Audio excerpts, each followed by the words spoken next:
What's up, good people? Welcome to the show. Welcome to the show. Hopefully, you had a wonderful weekend. We coming back on in here in the building. Got a number of things that I'm going to be talking about. You saw the thumbnail, hopefully. Oh, and I got all kinds of things. I'm sitting here rushing and scrambling, all kind of things I haven't even taken care of. I don't even got the video set up. Haven't tagged the video. Don't even know if it's monetized. I don't even know what's going on. But we in here, we in the building, we getting it going, we getting it started. Um, was a nice weekend. Was a nice weekend. In YouTube, in this YouTube space. So much going on, so much happening on the for lack of a better way to describe it, the gender war front. so much, so much going on, but yeah, we're moving right along. A lot of you know about the story that's on here. I got two different stories that I'm going to be covering today. So strap on in. Uh ooh, got things I gotta take care of. Y'all just come on in, hit the like button, on your way in. Got a few things I gotta take care of, a few buttons I gotta click before I get formally and officially started here. I'm halfway there, but I didn't want to keep you waiting no longer, so I had to go ahead and start up the video. Yes, we still playing the intro, even though into my ramble. 29 people in here already. Make sure y'all hit the like button on the way in. Let other people know that you're here and let them know that you like it. That's what the like button is for. So make sure you do that. I see my man Ilonga Savage. Hope I said your name right. I see that you already came through on the super chat end. I appreciate that. See a lot of people in the building. Appreciate those that come through bright and early, the early bird squad, those who hit the like button bright and early, right before the show even gets started. Hit the like button, drop a comment. I appreciate that. Appreciate all you good brothers and sisters, because there's sisters out there who love the show. Love it. Can't wait for it. Can't wait to be told everything that's wrong with you. Not just playing. I don't do that here. We don't do that here. Very fair and balanced and decent, and got love for the queens. Got love for all the beautiful black queens. Y'all know how we do around here. But we about to get this bad boy started. Holy shit, people making it on in here. Y'all gonna make me not play the intro. But too late. I already got it ready. So strap on in. The intro is shorter, so just sit there and wait for it. Sit there and wait for it to be over with. Sit there and wait for it to be over with.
Peace, folks. This is X, from TPOT Media. Open your mind and wake your black ass up. You know what time it is. Hit that damn like button as you make your way in the door. Grab a seat, settle in, get ready. It's the Grown Man Hour with your host, my man, Bernard Riley.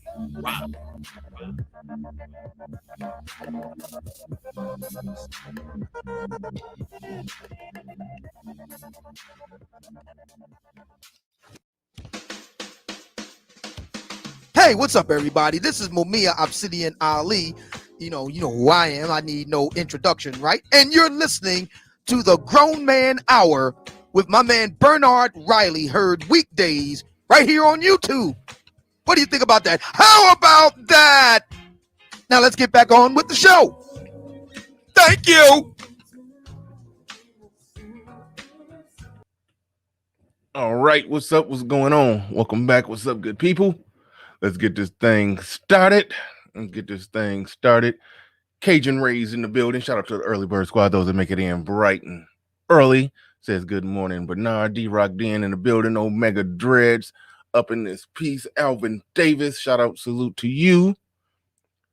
Ilonga Savage in the building. Ilonga Savage says, appreciate the good work. Keep it up. I'll definitely try. Peace flow morning, brothers. That was me telling y'all to hold on. I'm gonna be late. Just wait. Good morning to all the victim mindset females. The good brother New says, shout out to New. Dante Whitaker. That's a interesting name for a few reasons. Shout out to you. Coonin. Cut out all that coonin. I think that definitely says coonin. Cut out all that coonin. That thumbnail looks like a Halloween advertisement for haunted houses. No, I'm about to get into that. Shout out to Obsidian, who coined the phrase the victim queen, as referring to those, the women, the sisters, who, they queens, but they're victims all the time. There ain't too many queens that are victims. They're crying foul. They're a victim. They're complaining about this, complaining about racism, about men, about this. We're queens. We got it all figured out. But they're constantly crying victim. You can't be victims and queens at the same time. Thus, Obsidian's creation of the term victim queen. I'm quite sure he would explain that a little better, but that's the general gist of it. So I'm definitely playing on that. And I came with the idea, putting the crown on them, the crown to say victim, which is a contradiction and oxymoron. I just thought that was funny as hell. So I had to play on that with the thumbnail. That's the victim queen crown. She wearing a crown because she a queen, but the crown say victim on it. I thought that was cute. I came up with that all by myself. But somebody else said something. Where was that? Soul Provider says, oh, shout out to Golden Child in the building. Good men. I see a lot of y'all down there. Didn't click on your name. Black Curls, what's going on? Chief BD, Paul G, Excalibur. See a lot of y'all down there. Thanks for coming on through. Is it slow or is that me? You talking about the intro or me? Because sometimes I be out of sync when the show first starting to gradually get in sync. I don't know what you're talking about, but Soul Provider, that was the one I meant to click on right there. He says, congrats on the 4K. Thank you. That 4K came fast and swift. I was hovering at around 3.6K, and my last video, the last pre-recorded that I did, I'm going to be dropping a lot more of those. Last pre-recorded that I did went viral, at least viral for me. There's some people out there when they hit, 24K on a video, they just say, hey, that's Tuesday. That's normal. For me, that's not normal. So definitely, yeah, that one video that I did where I was responding to Derek Jackson, responding to Kevin Samuels. I responded to that, and I think I pretty much broke the story. I don't know if anybody else knew about it. I caught it late that night, and then I started working on the pre-recorded through the night, made a lot of mistakes and gaffes, and I didn't get done until the morning. It took forever to do, but I was rushing and I kept messing up. But anyway, I pieced together a nice pre-recorded video and dropped it that morning. And I think everybody else in this sector of YouTube found out that, oh shoot, Derrick Jaxn response. I think they found out because of me. Thus, my video got a lot of views. Shout out to O'Shea. O'Shea gave me a very, very brief shout out, but a very brief, shout out nonetheless in his video. And even funnier, I saw people. I saw somebody. I forgot his name. I didn't even know the guy. Never heard of him. I don't even think he's in this sector. But he did a response video to me, responding to Derrick Jaxn, responding to Kevin Samuels. It was like 4 levels of Inception going on in that video. It was some weird happenings and goings ons in all of that. But nevertheless, the end result of it is that video. When I look at YouTube Studio, I think it's closing in on 24,000. It was at 23.5 last I looked. So it'll slow crawl its way to 24,000, no doubt. And the net of it, to use Kevin Samuels' term that he says all the time, the net of it is I think like roughly 600 subs, if I'm not mistaken. Somewhere in that ballpark. I'm at like 4,120 something subs, and I was at 3.6 when it started. So do the math. So I think it'll at least 500 then. But either way, yeah, definitely exciting. Definitely happy about that. So thank you for everybody, all the new subs, any new subs in the building. Thank you for subbing. I appreciate each and every one of you. And yes, I saw that one as well. Good man. I thought about making another video on that one, but I take my time. I gotta take my time. Just can't oversaturate y'all with Derrick Jaxn response videos. So I gotta space them out. But he said some more goofy stuff. He did he was contradicting himself all over in that video. He tried to spin on, you don't need a high value man. You need a man that values you high. A man that values you highly. You don't need a high value man. You need a man that values you highly.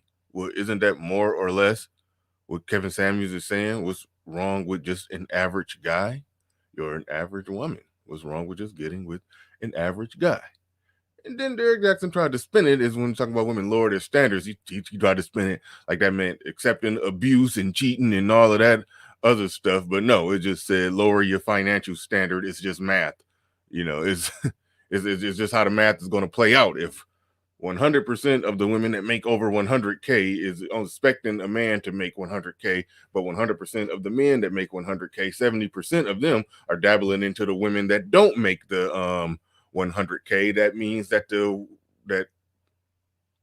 what did I say? If 70% of the men, I'm just throwing out random numbers, pulling them out my pulling them off the top of my head right now. If roughly 70% of the men that make 100K are dabbling into the women that don't make 100K, that will leave 30% of available 100K men up there for the 100K, for the 100% of the 100K women to get. So even if 30% of them were to get with that remaining 30% of 100K men, that would leave 70% of the 100K women sitting there talking about, I can't find a man on my level. It's math. It's math. Men don't choose based off a woman's money, especially when a man got money. I mean, it's math. And he just keep trying to word salad his way out of the math. So I thought about, I might do another quick hitting. Hopefully it don't go all the way up to 24 minutes, but I think people liked it. Obviously they liked it. They subscribed. But so yeah, I may do another video breaking down what was wrong with him there. But then after he said, don't worry about a high value man, find a man that values you highly, he contradicted himself and at the end of it by saying, oh yeah, don't lower and adjust your standard. If you got a certain amount of money and you want him to make that certain amount of money so y'all can get that money and he's secure in the money that you make and he want to help you make more money and you help him make more money and y'all get money together and that's what you want, then don't bend or adjust on that and don't worry about what people call you. Stand in it and be single longer. Okay. I mean, That's the gist of the video. That's the preview of the video. If I do a response to that one, I just gave you out a preview. But yes, he did make another indirect video. Somebody said they don't want to take their L. Yes, there's a lot of L's taken. A lot of L's taken. There'll be 2 segments in this show. One of them, I will be talking about the something I don't like that men are doing in response to this. You know, sometimes content creators will make a good argument in good faith, and then it will get in the hands of chat room people who go crazy with it. And I got a screenshotted example of that. So I will be touching on that. I will be touching on that. That's something that got to get dealt with.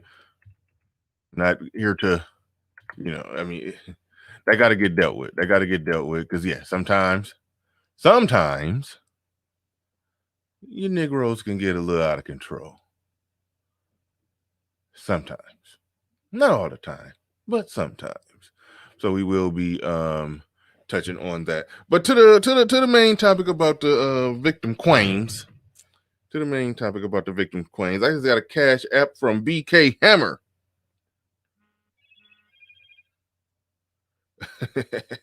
Says, let's talk about these kingless queens. Oh yeah. Oh yeah. We about to get into that. Let me pull up the source material. Let me pull up the source material for today, so we can know exactly what I'm talking about and where I'm coming from with this. Hopefully I can find it. Should have already had it ready to go. And I apologize for that. Doing it live. Do it live. So yeah, that's a Bill O'Reilly reference for those that don't know. But I think I got it.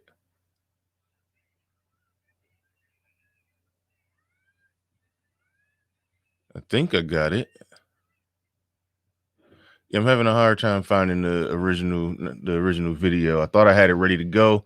I don't got it. Give me 1 second. Give me 1 second. Because I do want to show that for the few people that don't know exactly what I'm talking about. I do want to make sure that I show you the actual video. I do want to make sure I show the actual video of them asking Jake Paul a very stupid question. But I'm struggling, not gonna lie.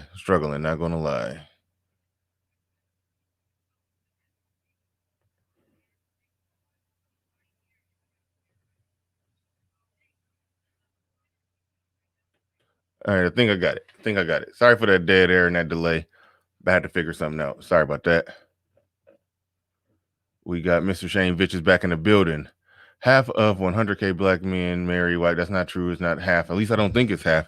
There is evidence that 30% of black men with college degrees, of black men who have at least a bachelor's degree, 30% of them do marry out. So I don't know where you're getting that from, that half of 100K black men marry white women or Hispanic women or Asian women. I don't know where you got that from. The higher the income, the less tolerance for the daggle. Now, I do think there's some truth in that when man makes, I won't even say I think. I know it's some truth in that when a man makes more money, he's less likely to put up with some BS from a woman. That much is true. Corner Store Podcast. Thank you for the super chat. I appreciate that. Good men came through. Already addressed that one. Shout out to Mr. Shane Vicious. We'll be saying some quite vicious comments, by the way. But I think I found what I was looking for. So let me pull that up for a few of you that haven't seen this.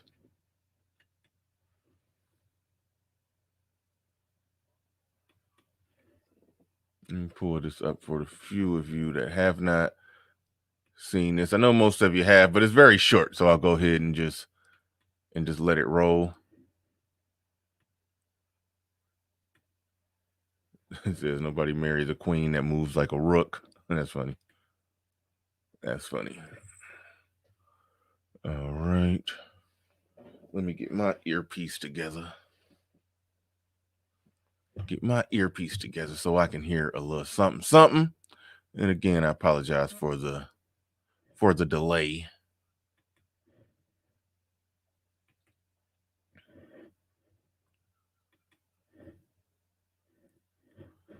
And let's get it.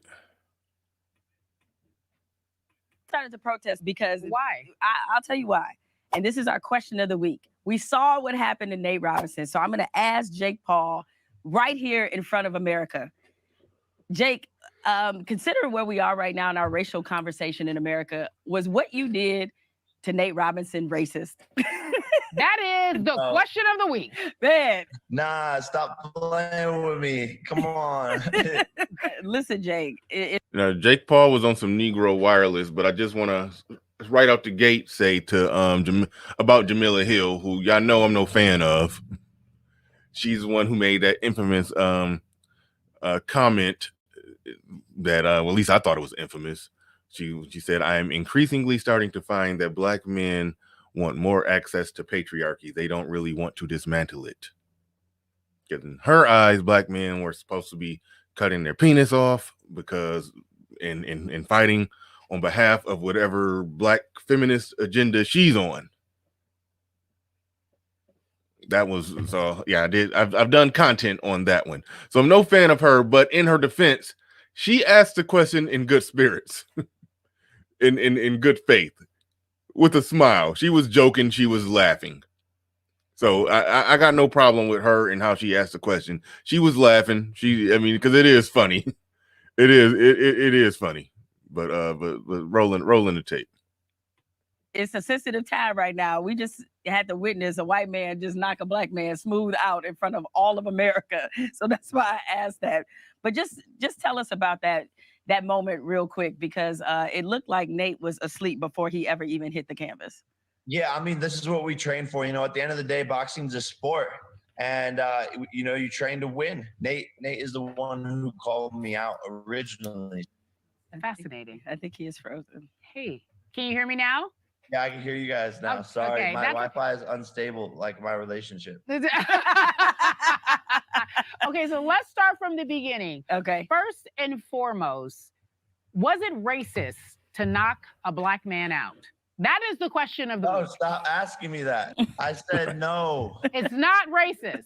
It's a shitty question. It's a sport. Why is it a shitty question? Why is it a shitty question? Because how does this have anything to do with race? It doesn't. Why is it a shitty question? Because hold on, I want to point something out.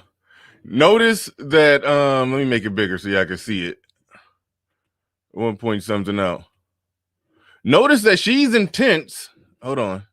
There we go. Notice that she's intense with a straight face. Notice that she's laughing and understands the comedy of the question. This one right here is completely just not self-aware of what's going on. It's a fun question to ask because I'm not going to lie. When I see a brother get knocked out by a white dude, I do feel a little racial tension in it, but I understand it's a sport. It's going to happen. Brothers have knocked out more white men than white men have knocked out brothers when it comes to boxing. So there's that. We can take solace and just feel good about ourselves about that. Fist in the air. We better at knocking people out. But there's a bell curve when it comes to knocking people out. And even if more of us have the knockout power ability, there's going to be a percentage of them that got the power to knock people out. And occasionally they're going to get in the ring and knock out a brother. It's going to happen, unfortunately. I don't like to see it, but there is comedy to be made from Nate Robinson getting knocked out. I wonder if anybody has woke him up yet. He's still, in my mind, he's still asleep. But there's that. But Jamila Hill at least seems to get that, yeah, we didn't like looking at it as Black people, but it's a sport. It's funny. And she having a good laugh with the question. Carrie Champion's ignorant ass is trying to get a serious answer out of this man. Like, she's seriously trying to, like, Jamila Hill asked the question, laughed about it, skated on by it, and then asked him just talk about the event and what happened that day. Carrie Champion wanted to circle back to it to get an official answer. So let me roll a little bit more of it. I want to talk about the events in the ring. I haven't even talked about Tyson and Roy Jones. I haven't even talked about that, even though it was entertaining. It was entertaining. Olu TV in the building, aka Falcon Black in the building. Thank you for the super chat. I appreciate that. Rolling a little more. Let's roll it a little more. Is it a shitty question? Because how does this have anything to do with race? It doesn't. It's a At fine least- question. We got to wake you up. You got to be a part of this conversation. That's right. It's like, because if you can go from He's slipping. if You know what? He just hit himself harder than Nate Robinson ever hit him. Yeah, I need you to listen very carefully and then try to tell us again without bad Wi-Fi. What chumps are up next for you to fight? There's a long list of opponents. I became, one of the biggest prize fighters overnight. There's Conor McGregor, first and foremost, which that fight's gonna happen. Who the fuck is that guy? Nate, he's so humble. Yeah. Nate, how long? Excuse me. All right.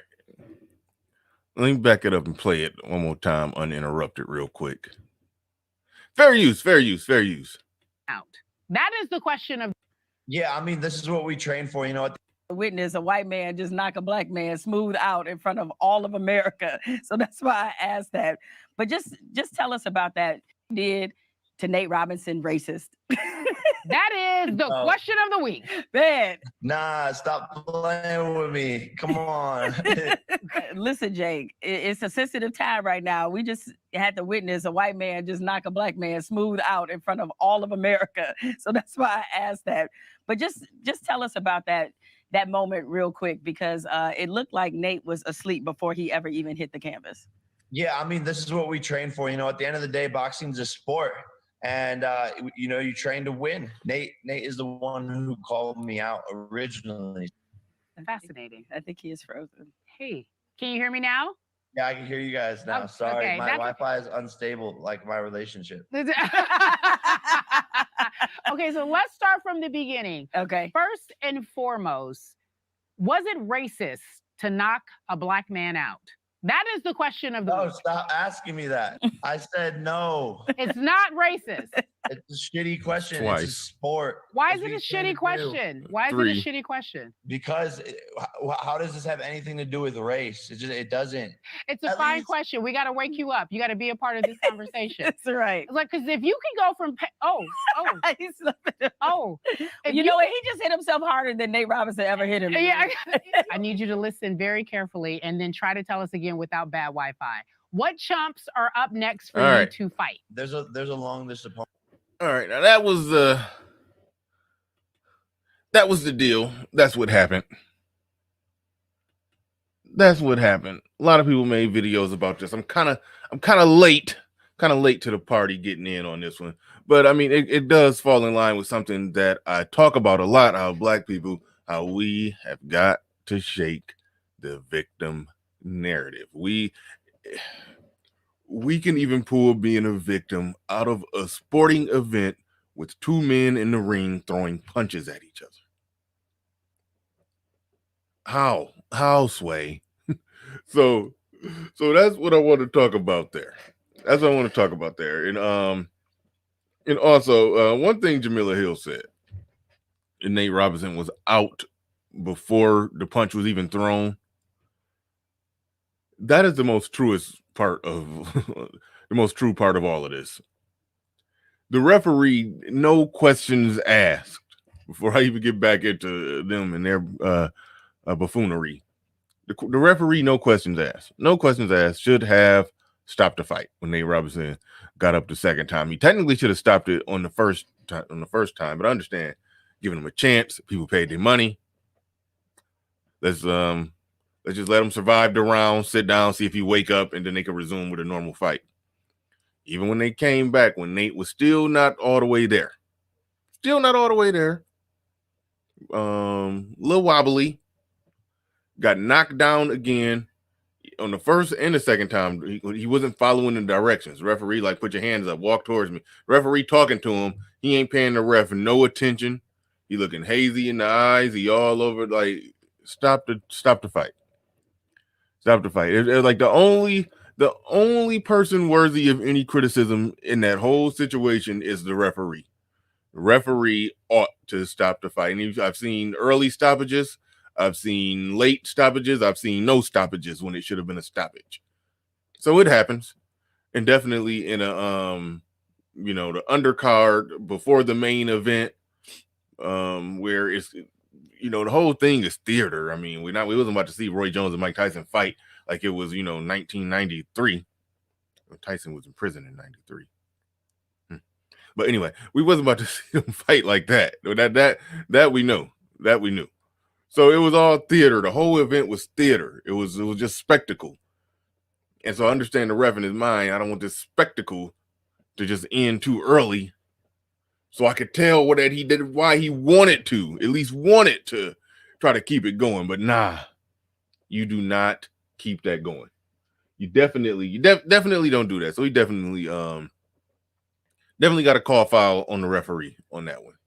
He definitely should not have kept that thing going. You got a fighter, an inexperienced fighter standing in front of you who's demonstrated bad defensive skills, who's not listening to you while you're talking to him after he got knocked down the second time.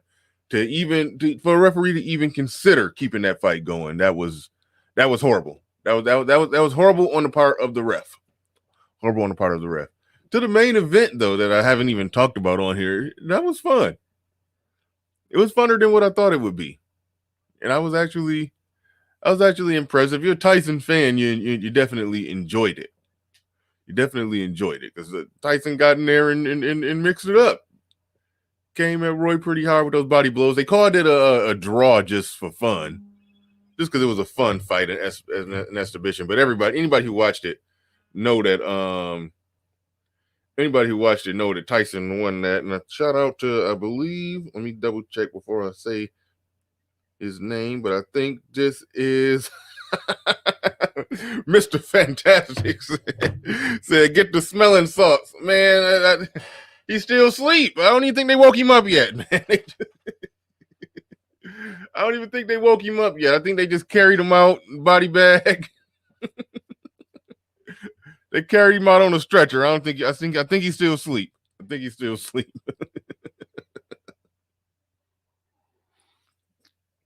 I don't even think the smelling salt gonna do it, man. They gotta drop him off a 10-story building and have him land on a trampoline. He might wake up. He might wake up when they do that. But shout out to Mr. Fantastic. Hey, man, that stuff that was a sneak attack. I didn't know that you and Prophet, you and Xavier, good brother X of the Prophet of Thought series. I didn't know y'all was going to be doing that the ranking and roasting series, man. That junk was funny. I came in late on that, man. That was funny. That's a good idea. That's a good idea. That was funny. I recommend people go check that out. I don't know how often they're going to do it. I don't know when or if it'll be around. I'm sure it'll be around too. I think the gist of the show, if I understood it right, Mr. Fantastic, just went up, taking all comers. Challengers came, got in the ring one at a time, and they roasted each other live on the air. And dude dropped down, and somebody else came up, and yeah, that was it was pretty entertaining.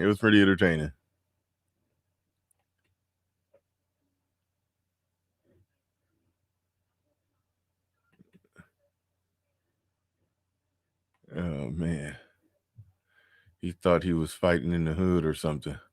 Yeah, he was just running at him full speed, hazy as hell, though. You can't do that. You can't just charge somebody like that.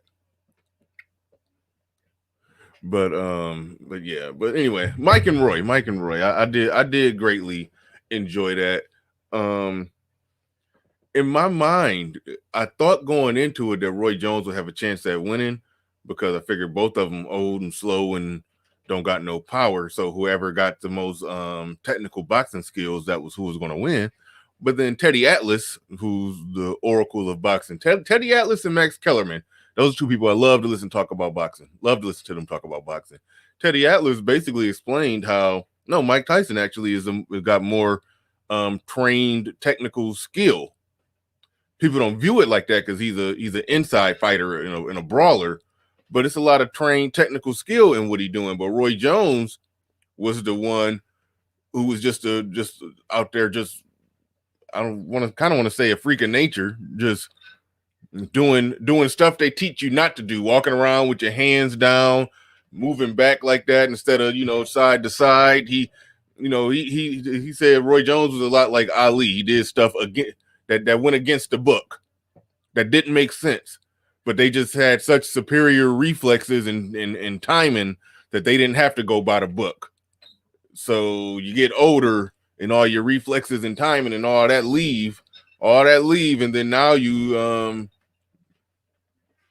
got to rely on the technical skill. And Mike Tyson was able to go right back to the stuff he was taught 30 years ago and how to get inside, how to maneuver. Y'all see Mike Tyson, how he'll hit and jump all to the other side, swing, uppercut. He went back to his normal stuff. So yeah, he definitely won the fight. He definitely got in there and outboxed him. I know them body blows was hurting.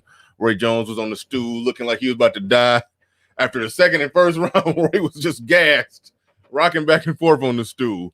But yeah, that was definitely fun. So it was a fun event. I haven't even talked about it. I have formally committed, for those that don't know. I got a sports channel laying around that got like 450 subs. When the basketball season starts, I am reviving that. I will be going live over there, and I'll be reaching out to you, Mr. Fantastic, if you're still listening. You, Complex, and the few brothers who can talk basketball with me. It's only a couple of y'all that can hang. I'll be reaching out to y'all to come join me on a few of those lives. I'm going to be, going live on my sports channel. Okay, here we go. We got RBR in the building. Real Brother Radio in the building. He says whites characterize anyone black opposed to racism as a victim. It's lame. The victims aren't here anymore. I like what you said. I like what you said about the last part.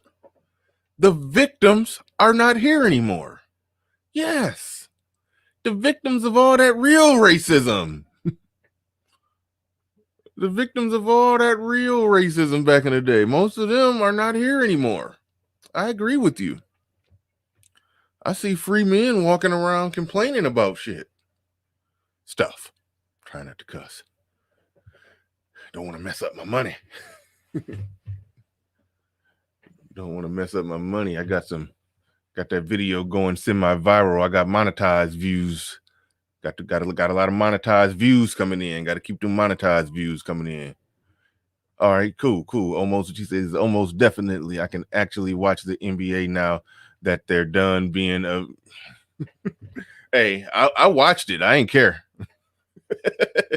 I watched it. I loved the bubble. I was so glad to have basketball back. But yeah, they was tripping. Shout out to drop his name in the chat. I know you know his name, Fantastic Homeboy from Orlando, who ain't take that knee, who stood tall. I ain't kneeling with these feminists that don't give a damn about black men.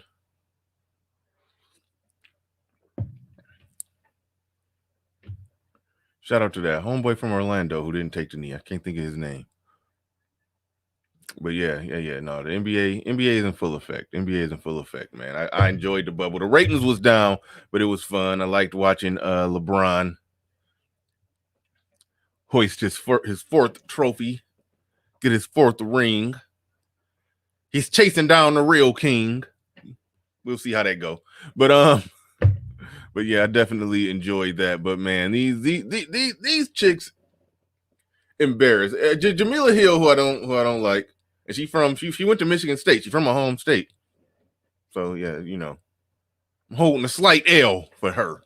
But yeah, the ridiculousness of this whole interview, the whole line of questioning, and they've done a what had happened was tour where they're trying to explain themselves now But no, you can't explain away Carrie Champion. Jamila Hill can talk her way out of it because she had a genuine smile on her face and she was laughing after she said it and she was just having some fun with it. It's nothing wrong with having some fun with some racism. There's nothing wrong with having some fun with it. But yeah, no, Carrie Champion was dead serious. Dead serious. He said Isaac, one of them Bible names. Okay. Yeah, I forgot the brother's name, but Carrie Champion was dead serious. Like she wanted a serious answer about the racist nature of those punches. And that's just goofy. And for those that don't know, while Carrie Champion and Jamila Hill, they started out on ESPN. Carrie Champion was the co-host of First Take before Molly Karam, I think I said her name right, before she started doing. Jamila Hill was on there. She had the show with Michael Smith. Both of them had good careers on ESPN. Now they still talking about sports, but they smuggling in a lot of extra social justice into it. They've turned into, typical social justice warriors. And as a black man, ain't nothing wrong with, speaking up for black people, fighting for black rights. I feel like I speak up for black men on this show. But we have to alter the way that we do it. We can't win. The path to victory, however we define it, is not just complaining about any little random thing that white people do, however they do it, when they do it, even at the smallest levels. That's what goes on here. Uh-oh. Man, go. She ain't there yet, man.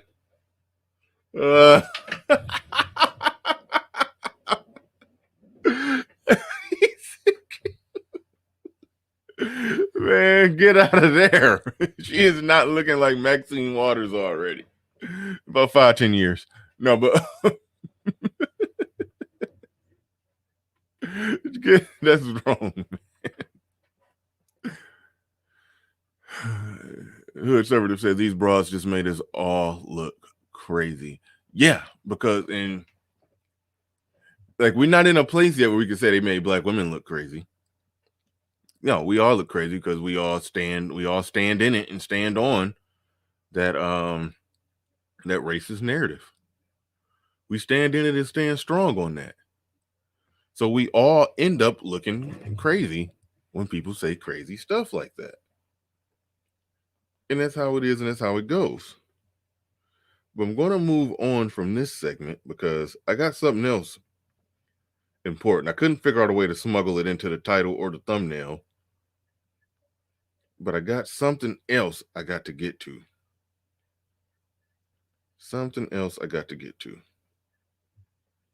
All right, that's in my email, so I got to go right here.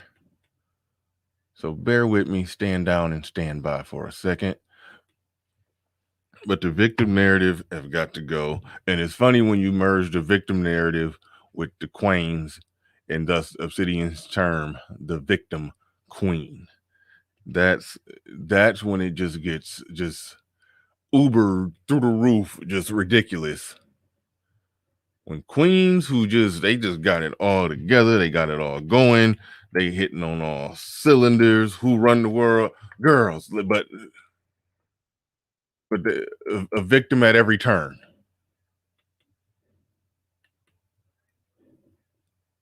That's when the stuff just gets goofy to me. That's when it just gets beyond goofy. Now, so what I'm about to show here is actually not in OT, not going to be a criticism of the sisters. What I'm about to show here is about to be shout out to Dane Christopher posting them links. Y'all see the links? What I'm about to show right here is about to be a criticism. I don't want to say a criticism of the brothers, but some of the brothers. Because like I've always said before, there are plenty of content creators who make an argument in good faith, make a lot of really good points, a lot of points that really make a lot of sense. When comment sections and chat room people get a hold of these arguments, they run amok with them. And that's what we're about to touch on here. Silent Mind says, you people have to understand that there was some producer who came up with this show and made those women say those things. They participate because they're part of the cabal. No, disagree.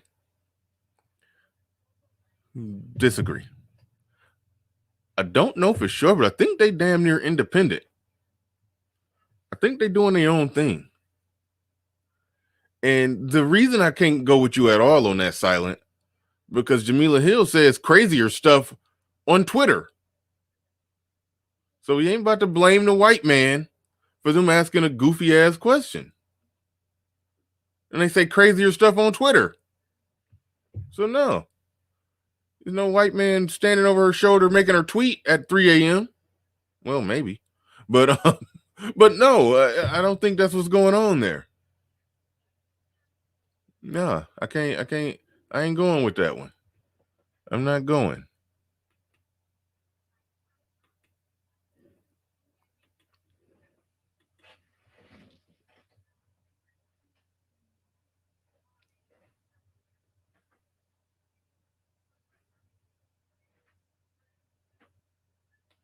Sorry, I had to see my confused face. I had to lean in and read.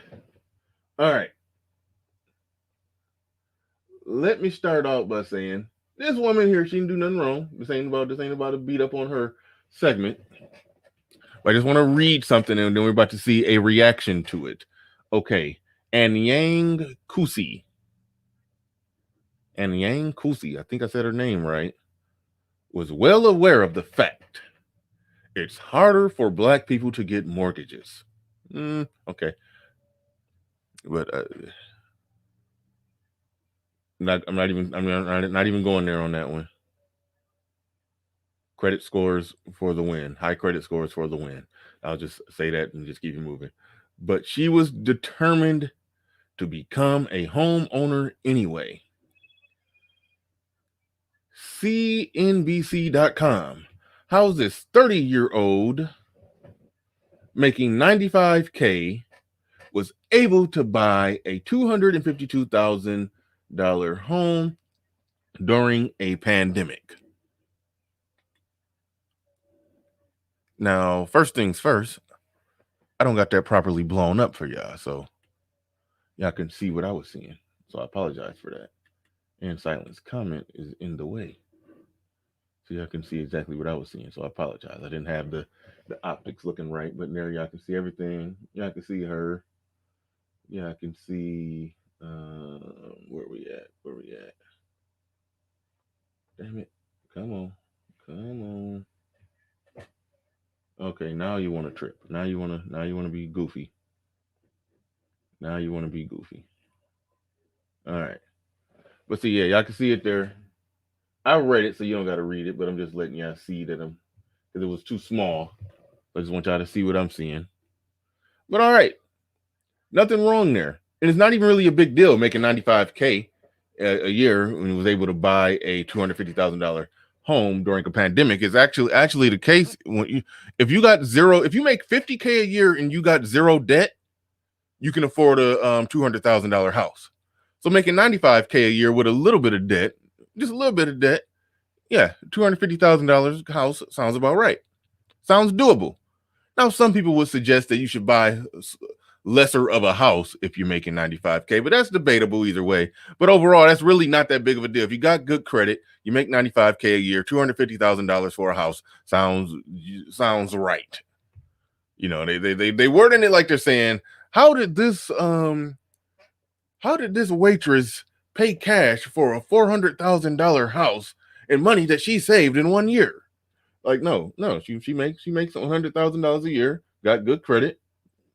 Yeah, that's about right. So, no big deal there. This is where the problem came in. Hold on. Let me show y'all where the problem came in. Oops.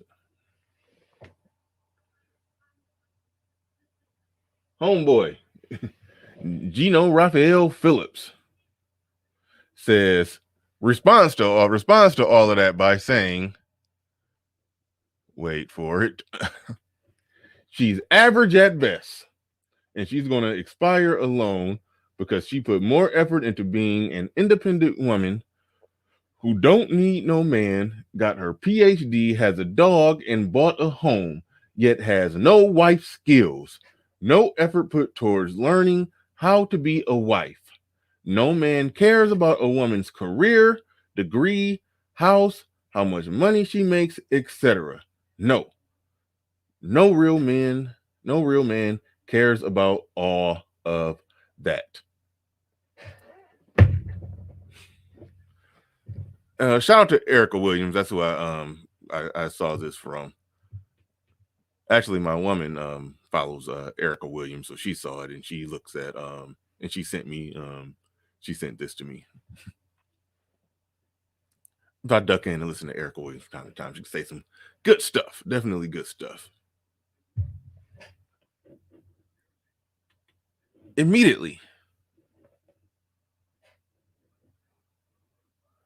What's the problem here?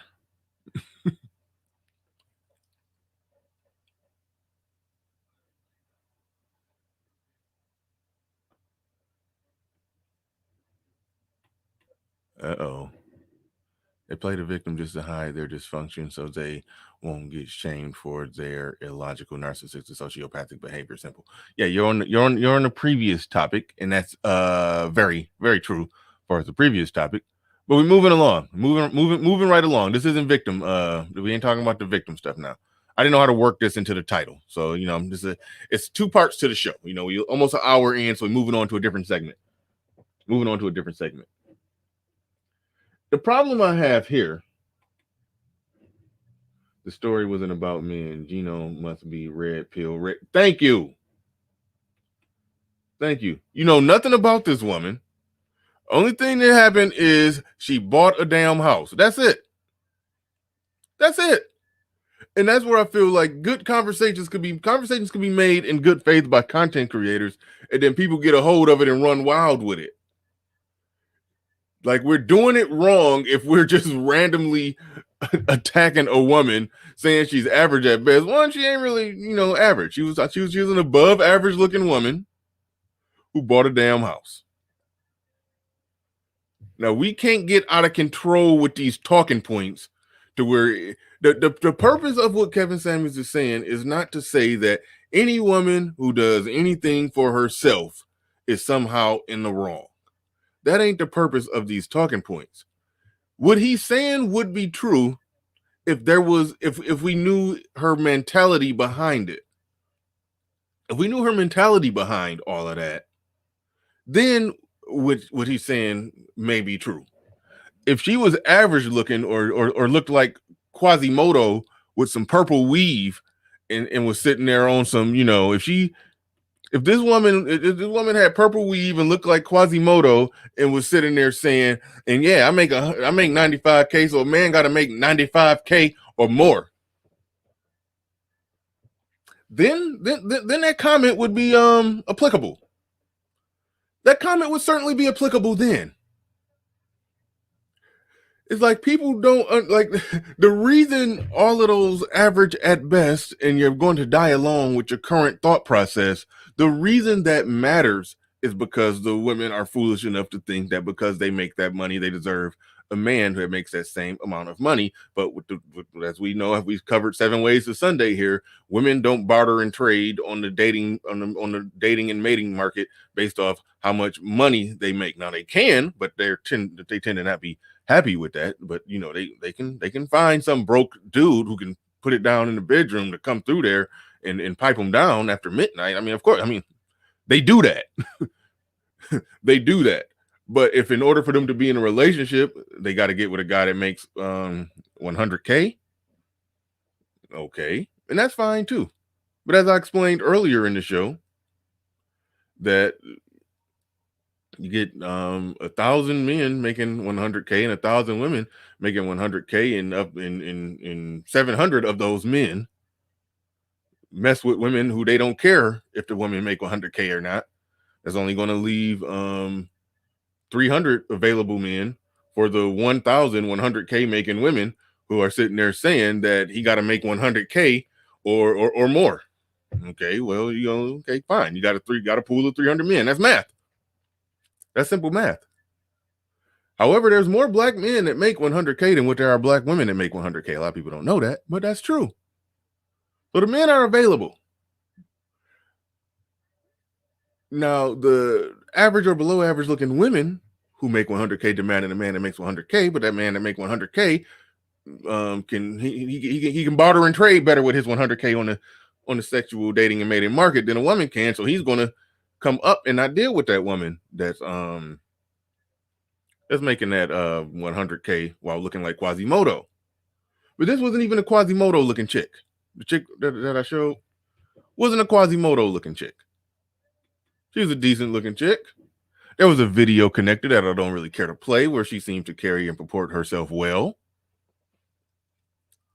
So it's not a crime. It's like y'all are getting the arguments wrong. And when y'all get the arguments wrong, y'all make it harder for the content creator to make the points that he got to make. To just simply say that she's average at best. She's average at best. She's going to aspire alone because she puts more effort into being an independent woman who don't need no man, got her PhD, and has a dog. You know nothing about that woman's mentality. You know nothing about it. Nothing about it at all. Says, and bought a home, yet has no wife skills. You don't know that. Now, she probably don't have no wife skills. She probably don't. No effort puts towards learning how to be a wife. No man cares about a woman's career, degree, house, and how much money she makes, etc. No real man cares about all of that. Okay, so if a man meets a woman who looks good, which this woman for the most part does, there's a video that you can see her more in depth in more details, where she was in decent shape. She was in decent shape. She was decent looking. She purported herself well. It ain't about tearing down a woman just because she makes a certain amount of money. It's about pointing out to them that their thought process behind that money is all wrong. Their thought process in thinking that money is what's going to yield them a better man. That's all wrong. Them not understanding that how they look is the determining factor. How they look and how they carry themselves. Are they easy to get along with? Things like that. Those are the things that matter. But a lot of them are trying to grab their nuts and talk like men, and they're making this money. I'm successful. I have this to offer.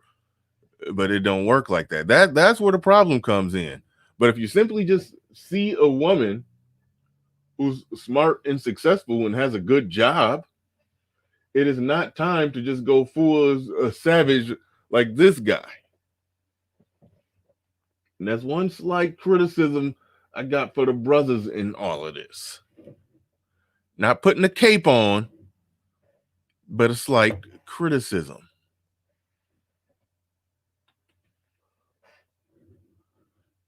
Emancipated Negroes. Men who make a 100K should marry women who make 100K.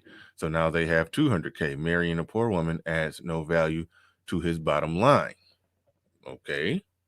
That's assumed that he's marrying a woman just to get more money. That's assuming that's what he's marrying a woman for.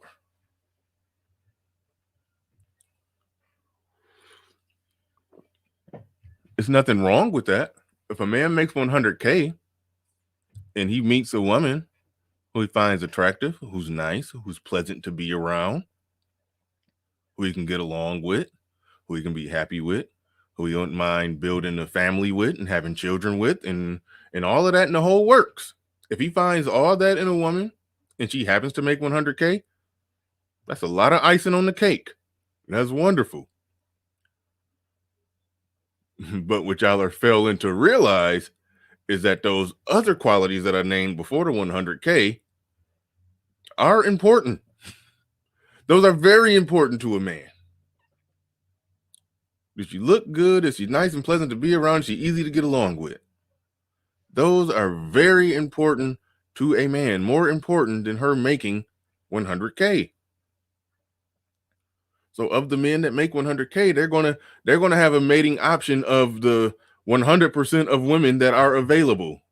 And of those that are available, those that are, that they find attractive or pleasant to be around and easy to get along with, those are the ones that are going to win regardless of how much they make. And that's where everything goes wrong and everything hits the fan for women, because they think they could show up with a bad attitude. They think they could show up with a bad attitude looking like Quasimodo. Think they could show up with a bad attitude looking like Quasimodo, Patton Weave, and say, I need to get a man on my level. I mean, yeah, it's good that you've earned this money, but the whole point of the Your Average at Best was that you are where you are in terms of your looks and your demeanor and how men view you. The only man that's going to look at you and say, oh, but you make 100K is the type of man that you don't want. That's just...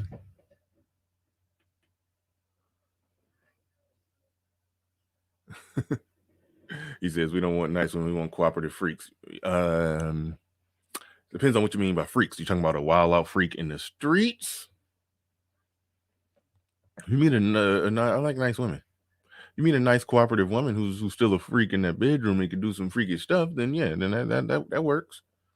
That works. You mean a nice woman who knows how to present herself well in public, but she's very, but still, very cooperative and do some freaky stuff in the bedroom. That's wonderful.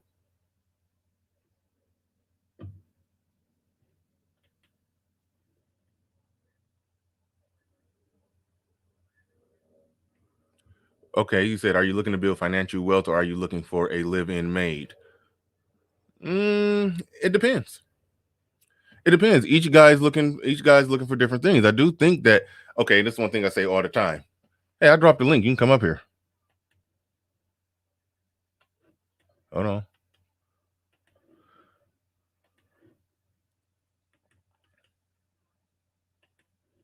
I've said all the time, with most marriages,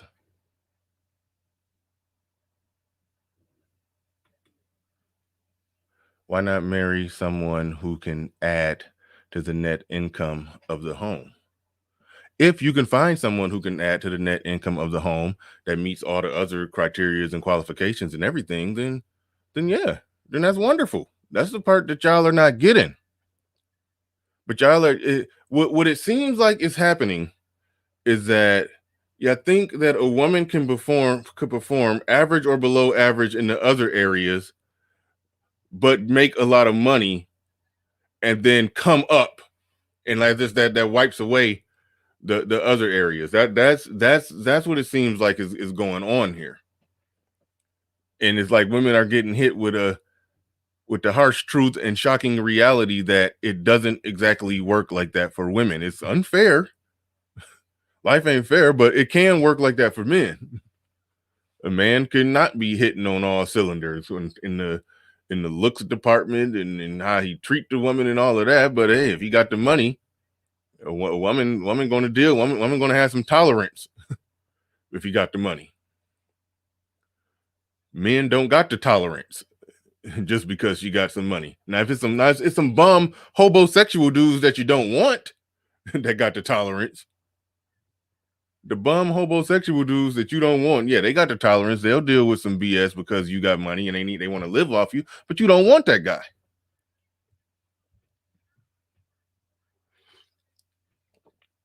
Now there's literally a such thing as two people coming together and growing and building together. Like that's literally the reason why the average white household or Hispanic household, so Hispanic and Latino household is makes more money than the average black household, because they come together more. But it ain't even about matching six figures with six figures. And to the chick, I forgot her name, that said something about a live-in maid. Like, no, that's literally not how it works in most households. Most households is two people working. Average white man only make 50K. Average white woman is like 40 to 45K. They got to put their money together to be solidly middle class and grow from there. And black people doing the same thing, with the average black man making, I think, like 41K, 40 or 41K, average black woman somewhere in the area of 35K. Okay, they still putting their money together to be solidly middle class and working and growing from there. That's how it happens most of the time. That's how it happens in most relationships. Rather, one person making 60, the other person making 40, one person making 70, other person making 50. But if a guy is making $100,000, he sees a woman that makes she makes 150. Oh yeah, I'm about to try to come up on that. You don't want him. That's the weird thing about it. You don't want a guy trying to come up off your money, but you want it's a weird thing. You don't want a guy trying to come up off your money, but you're trying to do some type of financial assortative mating, and sometimes that does just naturally happen.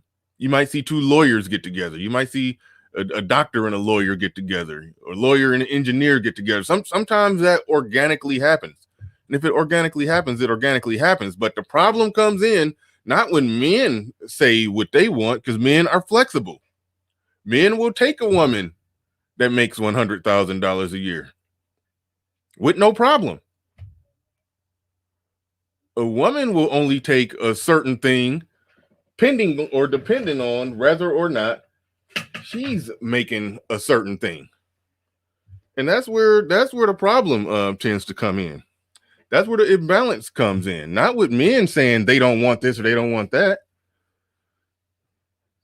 Very few men have said, oh, if a woman got $50,000 in the bank and she has a job making $85K a year, nah, I don't want her. Very few men have said that.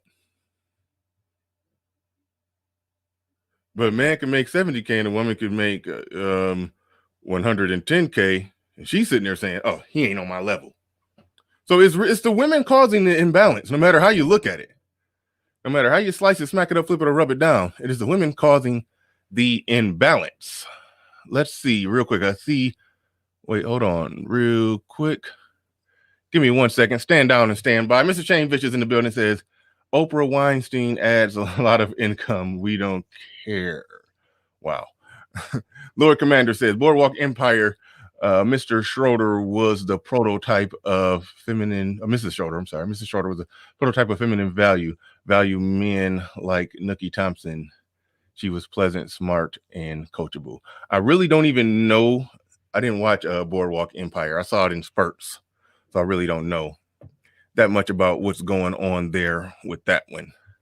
But we have, is that Emancipated Negress? Did I say that right? Yes, you said it correct. Oh, okay. How you doing? Welcome. Good. How are you this morning? I'm good. That's good.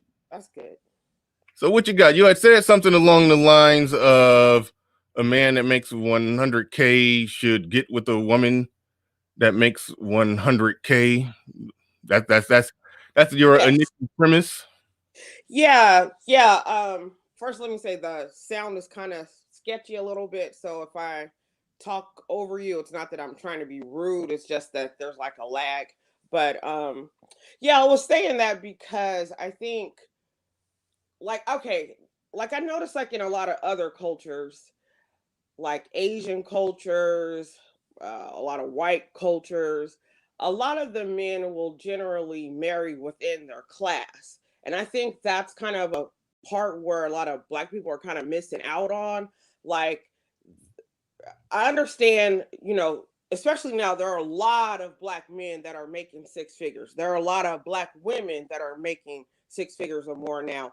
So just because one makes six figures doesn't necessarily mean that that person also has class. But if people marry within their class, I think they're a better fit overall. So that's kind of where I was getting. Stop you right there. You don't think that already organically happens between two people that like each other, that get along well, find each other attractive, and can actually tolerate each other? You don't think they naturally end up together? And if they both are making good money, then they stay together? I mean, you don't think that all actually happens? Because you talked about how it's not all the time. about. Because, Okay, so hey, hold on, time out. So you're saying that there's black men who make good money who are just turning down attractive black women that make good money? No, wait, say it again. I'm sorry. Say it one Are more you time. saying that there are black men that make good money who are turning down attractive and cooperative black women that make good money? Oh no. So then I'm trying to figure out what's Okay. your point then? Oh, I was saying more on the lines of men who make good money who are just finding women just because she's younger, cuter, but that's all she offers. But she may not also make the same amount of money. And a lot of times, if a guy just picks her because she could cook and clean, that doesn't mean that she has the same social skills that he may have if he's always been a high earner. Okay, You're so that finding a assumes. lot of Okay, so now it was okay. Now I guess the problem I'm having is that you're assuming that a man who's making a certain amount of money and a certain amount of money on the dating and mating market can buy him an attractive woman. You're assuming that of those attractive women, if he's looking for marriage, he wouldn't pick the one who has the skills of, not just cooking and cleaning, but the skills that where she, would be a good mother to the future children. You're assuming that he's not picking off of that. You're basing it off he's just going straight bimbo when he's looking for a wife. But the woman that makes $100,000 a year, in order for your argument to make sense, you would have to essentially be just giving her all of those qualities and attributes, not knowing if she got all those qualities or attributes. Maybe she just been. If they're from the same type of neighborhood, like background, then they probably do have the same. Well, why would they be from the same neighborhood? They probably met in college, and they're not even from the same state. That's why I said the same types of neighborhood, not like the exact, like you live on my same street. Even though that would be a great idea too, because if you grew up in the same like general neighborhood, then you probably were raised the same.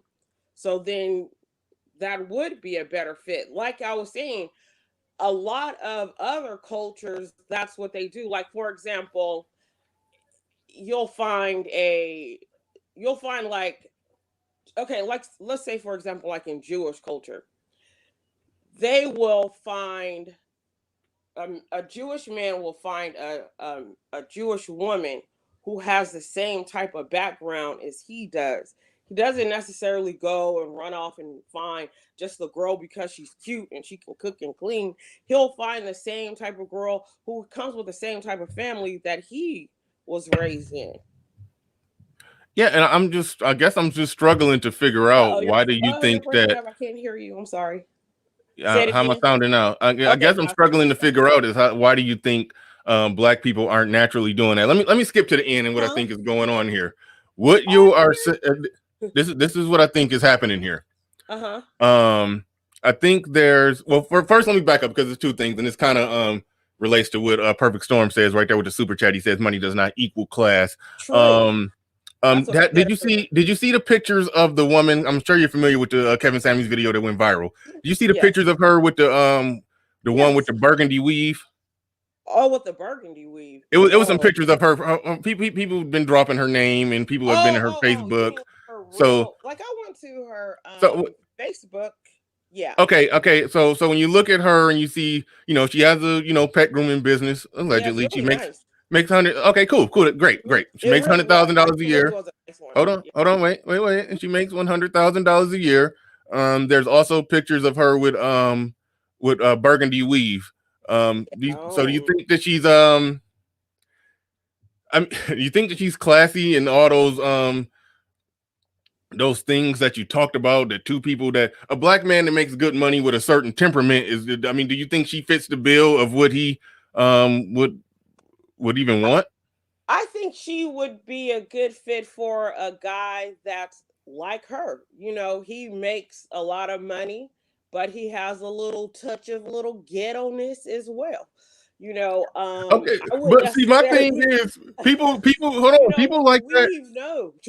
Wait a minute. People like that naturally end up together anyway. So I guess that's what go back to what I said about skipping to the end.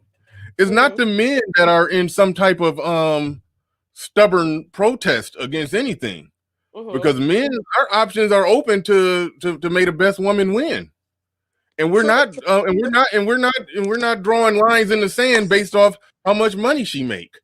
But it's well, women, but it's mhm. hold on, but it's the women who are drawing the lines in the sand based off of income, thus limiting their dating pool, thus increasing the probability that less black people are going to be together if you will only accept and be with a black man that makes a certain amount of money that offers you a really good deal to where you financially coming up.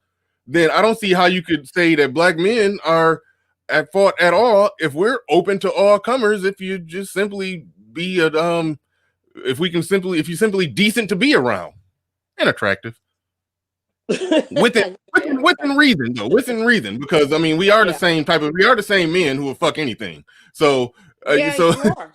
Yeah. okay, so you can't say that we're just the ones being picky, keeping black people apart. No, no, no. I wasn't saying that you guys are keeping black people apart. Anytime black man marries any black woman, as long as she is black, then I'm all for that. Okay, The but only let thing me ask you this. Let me ask you this. This goes back to what I was trying to skip to the end. It seems okay. like less attractive women who make more money are essentially saying, "No, pick me. I make money. I can put my money with your money, and then that way we could come together and have money, even though I don't look like nothing that you want and that you normally get." It sounds like that's what's happening. What do you think? No, because I mean, in my family, I know very attractive men that I mean, I have very attractive like male cousins that were like in fraternities and they married women who were also like in sororities and they made a lot of money. So now Right. But together hold they on, have wait, more money. time Mhm. out. Those women that they married, they were comparable in terms of looks, right? Like if you had to say the guy was a 7, the woman was about a 7 too, right? No, no, the guy was probably more like 8 or 9, and the girl was also around the same. Okay, Yeah, yeah. like I said, they're very So that's my yeah. point. People are marrying within range with what they find attractive versus their attractiveness and what they can get out on the market. That's what they're doing. But So they're I feel also marrying the same income. wait a minute, wait a minute.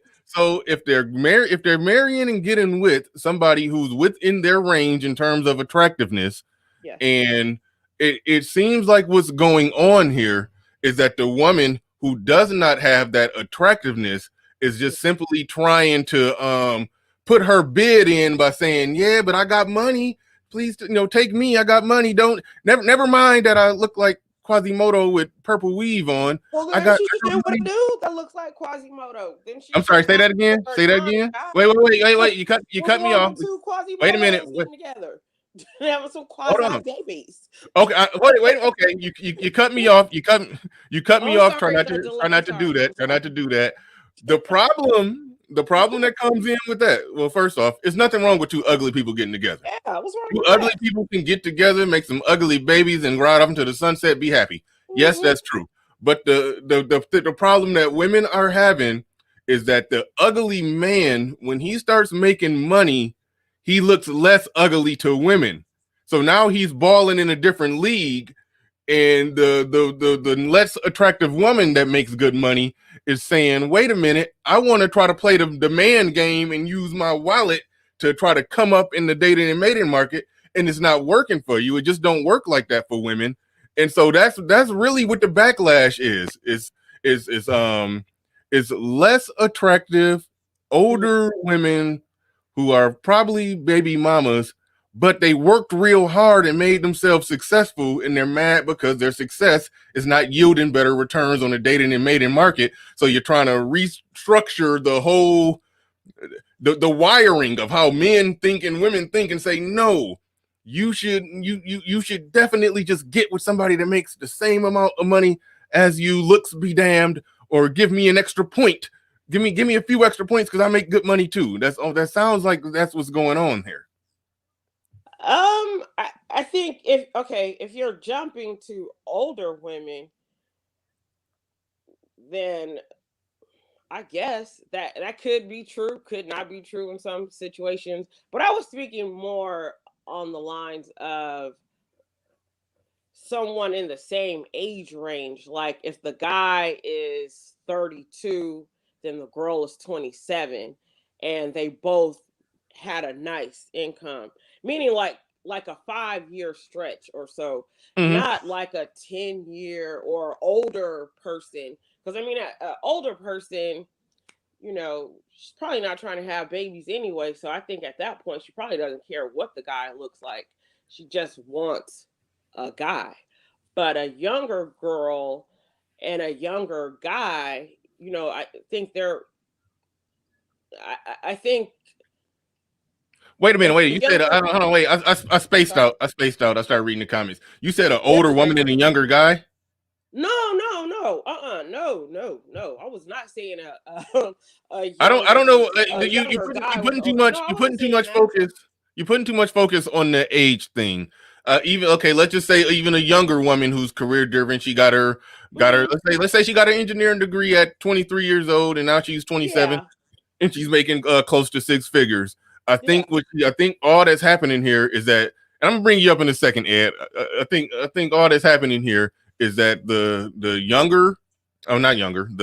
less attractive woman notices that a less attractive man, when he starts making good money, he has more mobility in the mating market than she does, and she's trying to argue that y'all should value my money, which is a weird thing. Because the last thing that a woman typically wants is a guy who wants her for her money. It's almost like she wants a guy that makes money to want her for her money. But a guy who makes less than her, even if it's not even that much less than her, because they say you got to make what I make or more. But even if a guy makes less than her, but not even that much less than her, him wanting her for her money, oh, he's a bum, that struggle love. I'm not dating down. He ain't on my level. So it's women. I'm sorry. It's women with this one. I mean, I understand, for your show purposes, I guess, but I mean, in reality, no, not for my show purposes. I think that's grounded in reality. I mean, listen. Okay, all right. Let me explain it like this. This is the best way I can explain it.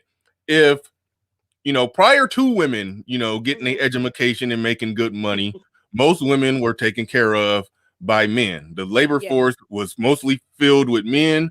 Didn't that many women work, and so every woman, there was a working man. It was the varying degrees of money, but we was able to put a working man in every pot for a woman, and the woman was taken care of. I'm sorry, what?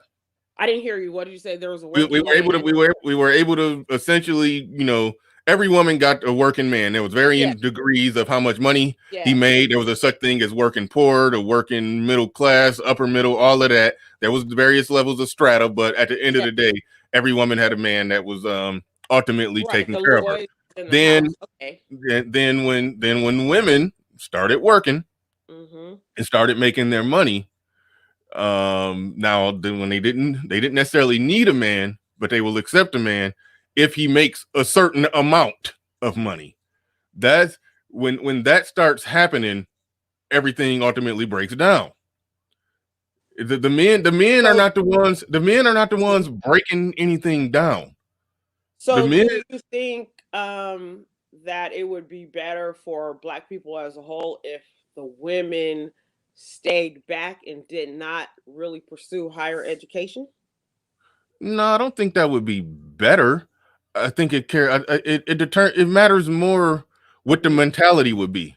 You notice you tried to give up that, but it's the mentality. If you have a mentality of I make X amount of dollars, a man has to make that amount of money or more, you're going to limit your dating pool. It's just that. You can get an economist to do a breakdown on that. you're going to limit your dating pool. I mean, Okay. it's just it's simple math. Because there are more men that make however much you make. I guarantee there's more men that make that amount of money.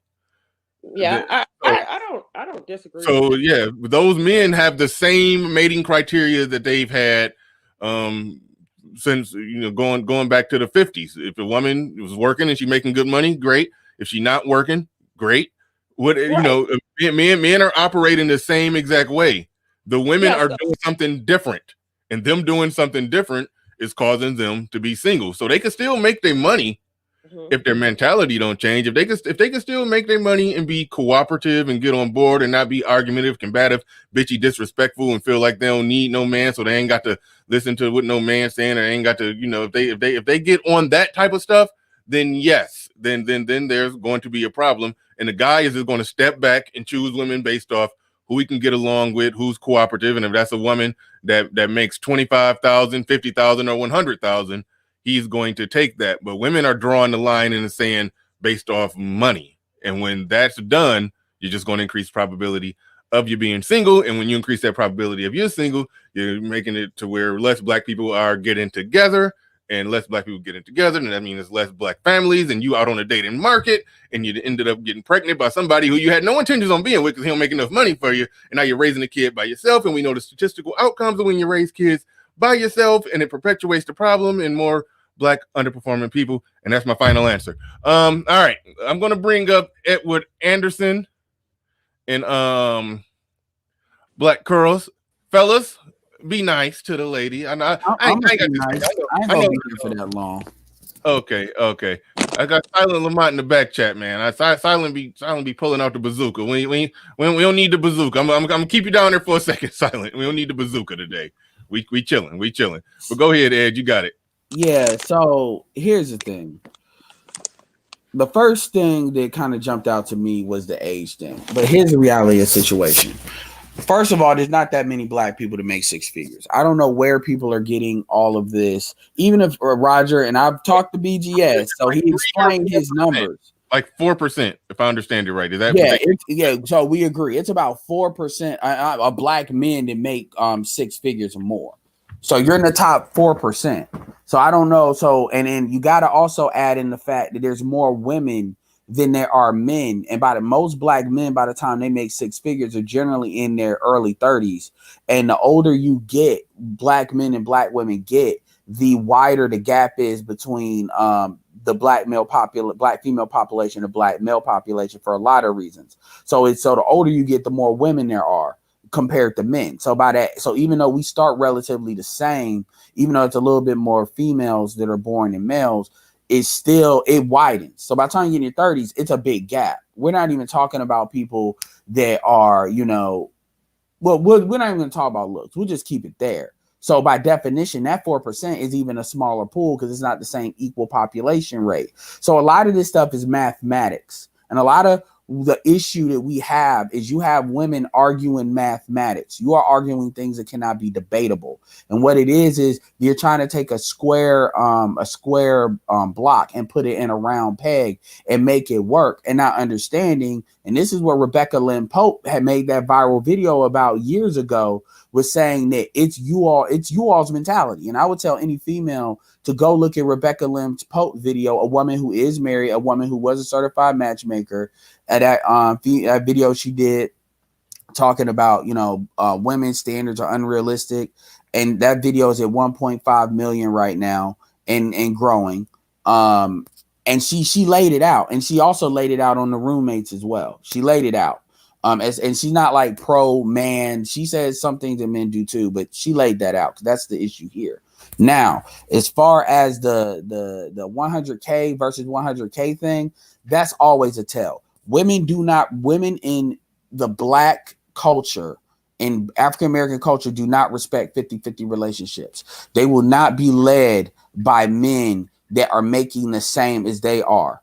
Period. Any woman says that, and I'm talking about in their prime. The few exceptions that you find is when they're older and that they have to adhere to getting the best that they can get, and they're just not goofy. Those are the exceptions. And I'll prove it. I will prove it right now.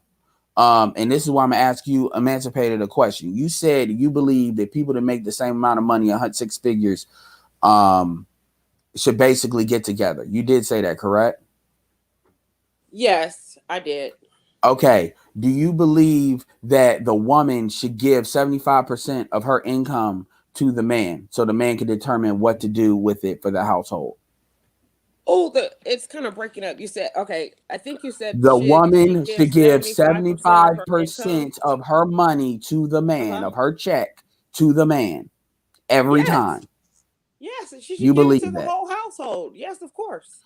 And do you believe that She most keep black it for women, herself. you believe Hold on, that wait, time out. She said, yes, of course. She should give it to the whole household. I think that was code talk for, yeah. well, they got joint accounts, so the money is going to go into the account. But she still got control over it. No. But yes, she should be- No. Wait, No, what? not What joint did he account. I ask? Say said it again. the Say it again. man. You give Oh, wait, 75%. hold on. Okay. Now Okay, it's said rocket if science. a man Okay. has no, I'm trying to hear the phone. No, it's crackling a lot. I'm sorry. No, it really is. It's crackling. So all I heard was, should the woman give the man 75% of her income? Is that To what the man? Was that the question? Yes, to the man. To her. Okay, so you're saying if she makes 100,000 a year and she's married, should she turn over her check to her To husband? the man. Yes. Of And course. you believe that most black women that make 6 figures would believe that. I don't know if they all do, but I know that's what they should do. And come on now, you're a black woman. Do you believe that you have a better understanding of a black woman than black men do generally, than a black man would? Do I have a better understanding of black women than a black man would? That question can go either way. Really? Yes, okay. really. That's a yes or no question. All right, hold on, wait, real quick. While you think on that question, Mr. Shane Bitches got to get caught up on these super chats. Mr. Shane Bitches says the air gets thinner the higher you go. Women either have to check their hypergamy or just be alone. Thank you for the super chat. I appreciate that. Also, Cruising 26 says the problem is that black women consider dating someone that makes less than them as dating down. Most men don't care how much money a woman makes. Very true. Also, real quick, got a few more. Excuse me, a few more I got to get to. I think I may have missed some. If I missed your super chat, I apologize. I know my goal is to read all of them, but sometimes they be coming through fast and in a hurry, or if I'm focused on something else, I might not see it. But Good Men came through, says facts. Edward Rebecca Lynn Pope said women were turning down pilots, lawyers. Wow. Also, we've heard on Kevin Samuels' show women who left their husbands. Yep. Women who left their husbands once they made more because he wasn't on my level. So yeah, no, we've seen money that. Is one of the 80% of divorces activate money's one of it's money and sex, and then if they just want to make something up, irreconcilable differences. But this is what I was. So I'm just gonna get the answer. The answer is no. Like I would argue that 90% of black women would 95% of black women, no matter what the class, would not do that. They would not, and in fact, a lot of white women would not do that because when it comes down, because you would already see it. You don't see that even mentioned anywhere. So I can tell you, women are not doing that. Like there is no debate, and the few that are, they don't have. They're doing that because it's the best option that they can get, and they know they can get it, and that means they're usually not in their prime when they're doing that. And you can even look at Kevin Samuels' show, in which Kevin has never even broached that question because he already knows what that answer is going to be. I would also say that when it comes to the older and younger part, biology dictates that men go for younger women because younger women we don't have a biological clock. Men do not have a biological clock. So we go for younger women because biology dictates that because women are more fertile. Barnard kind of went into that a little bit. I mean, and once women start arguing biology, then it's really like, okay, we're trying to bend something that's not really naturally meant to be bent. The other thing, too, is that a lot of black women run into an issue is black women are hung up on how men look, which is something else Rebecca Lynn Pope talked about. Black females are way more hung up on how men look than other cultures, including Jewish women. Black women are very similar to Jewish women because the Jewish community is actually a matriarchy. But the difference is they all adhere to the rules, including when women have to operate within their roles, irregardless of what they make in their professional careers and stuff like that. You also have to understand that the men, not the women, the men get their bar mitzvahs at 13, which dictates that they are men. So this stuff is set up a lot younger. You do not find older Jewish women struggling to get married, because they get married at a younger age, irregardless of their college degrees. Their degrees and their income do not dictate how that religion tells them how they interact with each other. That book tells them how they interact with each other. And these women and Jewish people have freedom because they hop at times, but they still adhere to that for the most part. And they penalize each other, knowing that, including the women penalize the other women. The last thing that I will say, going back to the looks thing, and then I'm gonna hop off, is the other, like I said, other women, I'm not saying other women don't date ugly men, but other women do not get hung up on looks like black women do. And a lot of this has to do with, and this is in the higher classes, swag, a lot of different stuff that black women do that keeps them single. And then other women come in and raid their men. And then now it becomes a colorism argument. So a lot of these females that keep talking about they're not getting picked by the dudes that they want. That's really what it is. They're getting picked by dudes, and those dudes may be of some quality. But if a woman makes 6 figures and a dude makes like 70 or 60, then all of a sudden, oh, well, he doesn't do enough. And these dudes could even fit the height standard or the look standard, but he doesn't fit the social status standard. This is where a lot of the blue collar shaming comes from. In order to do blue collar work, you have to be pretty physically solid, which means there's bigger dudes, you're leaning on your labor, which usually means that a lot of the black masculinity is going to be occupied amongst the blue collar trades. So they have the masculinity down, but the issue is they lack the social status. So a lot of these women and these dudes, a lot of these dudes do make money. But a lot of these females, because they don't have the social status down, they throw these dudes away, and then they try to circle back to these dudes, and these dudes end up already with somebody, or they're in a situation they're comfortable with. And then women want to make it about age, because dudes can sit there and go younger. Women can't, not in the same numbers. So what happens is they try to shame or say, well, people need to be with each other in the same age. No, most of your black female matchmakers, regardless of, take Rebecca Limpope off of it, go to Ebony Magazine, which caters to women, they will tell you the sweet spot is you should be getting with a female 10 years younger than you. It should not be less than that. That is the range. And dudes should be looking to get married at 35, because that's when they're at their peak of physicality as well as income. So they should be getting with women there at 25. Now, if you create a bigger gap, then yeah, you can do that. But men should not be marrying women that are their same age. This is what black female matchmakers actually say.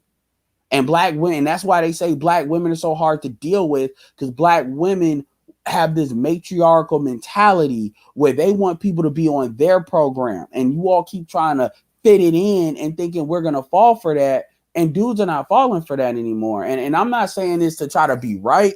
I'm saying this because I got cousins. I got women. A lot of these chicks are going to be alone. And I'm going to say this too. One thing that is not talked about is, it's not ever been brought up. I'm about to bring it up right now. Women do not understand the kinetic impact or the indirect impact that their decisions have on the men around them. When you have men in their families that actually care about them, I'm talking about people that are mothers, grandmothers, and Kevin has alluded to this too, because his mom was going to be like that until she calmed down and she got a dude. We have to constantly worry about some of these females in our family because they're not covered, because they're alone, because they want to do what they want to do. And then a lot of these dudes can never really break off and deal with the women they need to deal with fully and commit to the families they are, because you got females that are uncovered in their own families because they want to be on what they want to be on until they need help. And now they expect everybody to come to the rescue.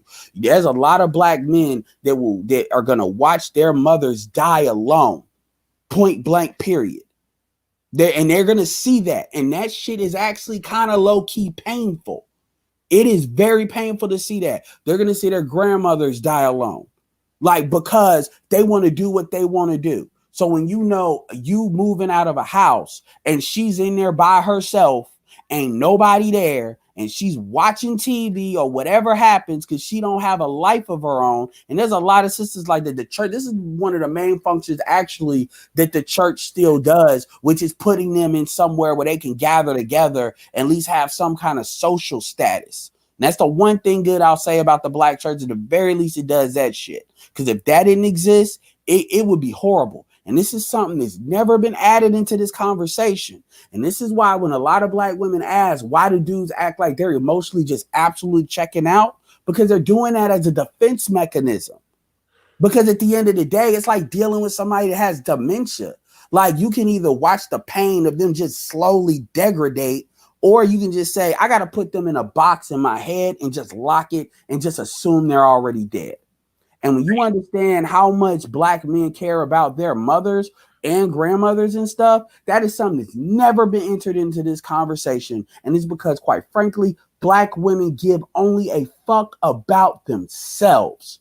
The selfishness is out of control. And if you talk, we might do we got to do a one-on-one. All right, my bad. On what you talked about right there. But I had to add that in there. I know, and also what I do want to get back with you on how you said, not right now. We probably we can. I gotta hop off, but yeah, what were you? We can cover that later. How you said the Jewish community is a matriarchy. It is a matriarchy. Jewish men, they make more money than every other man, so I find that fascinating. So yeah, I do want to. Well, yeah, it is a matriarchy. You have to understand. I do. Wait, hold on. Let's say that for later. Let's say that for later. I'm gonna move on down to I done forgot who was down there, but RX-O. I'll be sending you an email today. He says, keep your hands up, Bernard and Ed. She gave Jesse X a difficult time. I always got my hands up. I'm ready to go. I'm in the Philly shell. I'm ready to slip all them punches. But anyway. Thanks for the super chat. Appreciate that. I know a lot of people sent some super chats. I'm going to try to catch all of them. Well, I think like 3 or 4 of them got through that I didn't exactly. Okay, let's see. My man Perfect Storm in the building. He said black women. Okay. Marry down for Zaddy, Serena Williams. Oh, yeah. They marry for love. When they got they get them a white man. It's about love. He loves me. I'm celebrated here. But when they get a white man that make less, my woman actually ran the numbers on what Gabby make versus what's estimated what her man make, and the percentages on that is practically the equivalent of a black woman that makes $50,000 with a guy that makes like $700 a year. Like that's the mathematical difference in what they make. She ran the numbers on that. So it's really the equivalent of a woman with a $50K job just taking care of a homosexual. But nobody ever talks about that like that. But anyway. But they marry for love when they find them a white man. It's about love. All right. JJ in the building. He says most police officers and transit workers, men and women in major cities who like to do overtime, hit 100K, and she left. So yeah, there's that. Hit 100K after a couple years on the job. Most police officers? I wasn't aware of that one. I do think police officers doing their job properly and doing a good job, yes, they should make more money. But I understood it that a lot of police officers got paid like school teachers, damn. And that's our police officers and school teachers should make more. But somebody else came through the super chat that I got to try to find it. Got to try to dig it up. Hold on, give me a minute. Hold up. Okay, I saw that one. All right, I think I got one more, and it's right here. Appreciate y'all coming through on the super chat. End of things. Everyday Valet says, funny, I'm 36 making over 100K. Everybody in the chat makes over 100K around here. That's a lie. Okay, funny, I'm 36 making over 100K. My girlfriend is 27. I wouldn't date any chick over 30. What's Edward's YouTube link? You ain't subscribed to Edward Anderson? Somebody drop Ed's link in there so this brother can get Ed's link if somebody haven't done it already. I know y'all probably saw this before I did. So Dad, you should be subscribed to Edward Anderson. He definitely brings the heat. Okay, let's see. Let me get to the bottom, make sure I got another one just came through. Nelly Nail says, women tune out have the question repeated when asked a deeper critical question. They glitch out and can't compute. Great show, Bernard. Keep it up. I will certainly try. But thank you, Emancipated Negress. That's a funny name, by the way. She says, yeah, I mean, you can come up. I mean, I do open panels. It's open to anybody to come up, so it ain't no big thing. You can come up and whatever. It's all good. But Black Curls in the building. You can come up and say whatever. I mean, you can go ahead. You got the floor. You got the mic. You say whatever you was trying to get in. I think you probably wanted to respond directly to Emancipated Negress. Oh, no, I didn't want to respond to her at all. I was going to talk to you and the men. My man. Man. So here's what I wanted to say. So Negress and Concrete Rose basically told on themselves the moment they were already in the chat. Okay. They're trying to leverage money so they don't do the other behaviors. Because in the comments, she was talking about, wait, you want a woman to be a maid? So all those other personality qualities and acquiescing to a man, she doesn't want to do that. She wants to give you the money instead. Well, she's not even going to let you have access to her money. She just wants to flash that out and keep it to herself for the most part. Because when Edward asked the question about would most Black women be willing to give 75% of the income, it was a hard no. We know they won't. They're not willing to do that. Women are not willing to provide money. So that's why money doesn't even really matter to men anyway, because we're not going to get access to it. Yeah, I can, as somebody who was married 13 years, I do there were moments when I think we were doing good as far as working together with our money, but it is a certain thing of my money is our money and her money is her money type of attitude they have. Exactly. Explicitly say it. Now part of it was I just felt like, the mortgage was my responsibility, so I was on some, I'm gonna, it was certain things I felt like it was just my responsibility to make sure it get paid, but still it was still if let's just say, because like I said, I got married really young. I was 19, so one income didn't quite cut it. So seeing as it was two incomes needed a lot of the times. Sometimes we can make it off one income. By the time I've told this story before, by the time I was 27, I was able to comfortably pay all the bills, no problem, no hiccups. We had 3 kids by then.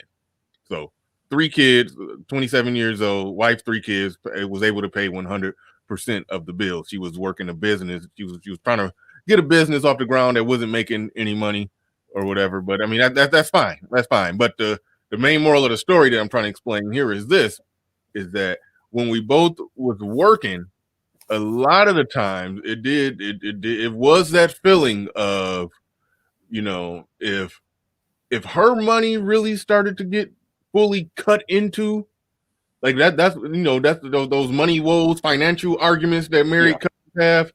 That happens when her petty cash and spending money and all of that is compromised. That's typically when that happens. So even when they bring money to the marriage, some of them carry themselves and conduct themselves in a way to where it's not as much of a benefit as they sell. Yep. Ed was saying, okay, would you be willing to give 75% to your husband, so to speak? It goes without saying, most Black women going to have serious pushback on that. That goes without saying. However, if they're using the money as a selling point, but then they're funny with the money. And that also killed Concrete Rose's argument about wealth, because Black women aren't willing to give the wealth and share it with the man as is. And plus, we already know their spending power is like 1.6 trillion. That's money leaking out of the community. That's not going into the community. So it's already hard enough to build wealth with them as is. The wealth is between the men and the children. The women are not part of the equation. You are there to help rear the children since you are the mother nurturing. It's not about wealth with the women. Yeah. I think a lot of the times these arguments, they get flipped around because I feel like sometimes Black men, we fall for the straw man argument. Oh, so I just want a maid. Like most Black men and most white men are not fully comfortably in that position to where without sacrifice that they could, have a wife, 3 kids, wife don't never worked throughout the whole marriage. It's like, that's something that you either got to be a top 10%er, which by definition, 90% of people are not, or you got to be willing to do it with sacrifice. Can you do that? Can you pay 100% of the bills and take care of a family and do it with sacrifice? By sacrifice, I mean both of y'all don't got a newer car with a car note. She can't. She don't got no red bottom heels or Birkin bags, whatever the hell those are. You know, y'all ain't doing a vacation every year. You know, every little thing that y'all want that y'all probably not going to have. But that was how it was. You know, back in the day when a man was providing. It was providing essentially a home, you know, roof over the head, running water, electricity, food on the table. That's what providing was. Now redefining providing, it's almost like they're redefining providing as providing a certain lifestyle. You know, It's completely arbitrary with them. Yeah, yep. You hear that on Kevin Samuels' show. You know, if a woman is, you know, you hear it all the time. Basically, if they make X number of dollars, in order for them to fully get on board with a man, he got to make a certain amount. He got to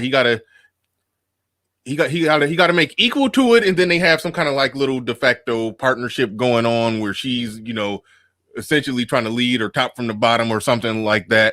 Or for her to truly get on board and truly act right and be 100% cooperative, he got to replace her. He got to make what she make and replace it to the point to where she's able to live, you know, completely comfortable. It got to be a financial come up in her eyes in a lot of situations. Now, yes, there are situations where a woman will deal with a bum dude. That's a different psyche going on up there with the women that do that, because yeah, some women do like to be in that control and that power. I actually heard a woman say out of her own mouth. I thought it was BS when I heard men saying women do this, but when I heard a woman say it out of her own mouth, I was like, wow, I was blown away when she actually said it, that she liked, and this, you know, her self-esteem was, you know, pretty low, but she liked dealing with a dude, preferred to deal with a dude who didn't have anything going on for himself, because she felt like if the only time he had money is when she gave it to him, if she knew that he wouldn't out and about with money doing stuff.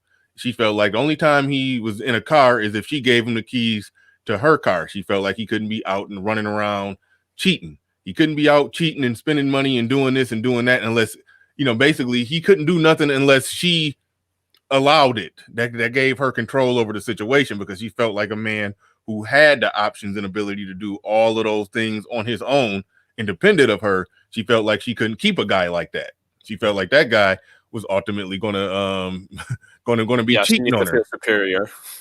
So yeah, she wanted to be in a superior situation, and for that woman, it didn't work out for her at all. The dudes was still out running around because she wasn't, you know, I mean, it's a number of factors in the equation, but who we got? Jason Johnson in the building. What's going on? Hey, what up? Jason Johnson, how you doing? Doing great, man. What's up? Yes, I'm here. Yeah, you sound bad though. You sound like you in a fish aquarium. Hold on. Streaming to us live from the moon, Jason Johnson. Yeah. Oh, let me turn this off. Yeah, it sounds like you got to do a lot of stuff. Emancipated Negress. What's the genesis of that? Yeah, you sound better right now. Go ahead. Go ahead. You sound better right now. Go ahead. You got the mic. Yeah, now I'm gonna make this short and simple. We are the only community that's degrading our men. You know what I'm saying? No other communities out there sitting up there worried about, you know, anything but family. But when it comes to our women, they want all of this stuff that they know most of their men don't have.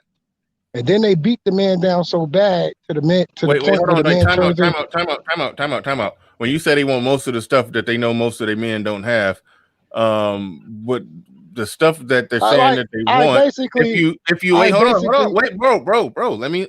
I'm sorry, my bad. Let me flesh it out. It sounds, the things that you're talking sound, but it sounds like you're talking about when you say most of our men don't have, the factor that we always forget to average into the equation, that most men of other races don't have it. I point out all the time. The average white man makes $50K a year. The average Hispanic and Latino man makes less than us, and is less educated than us.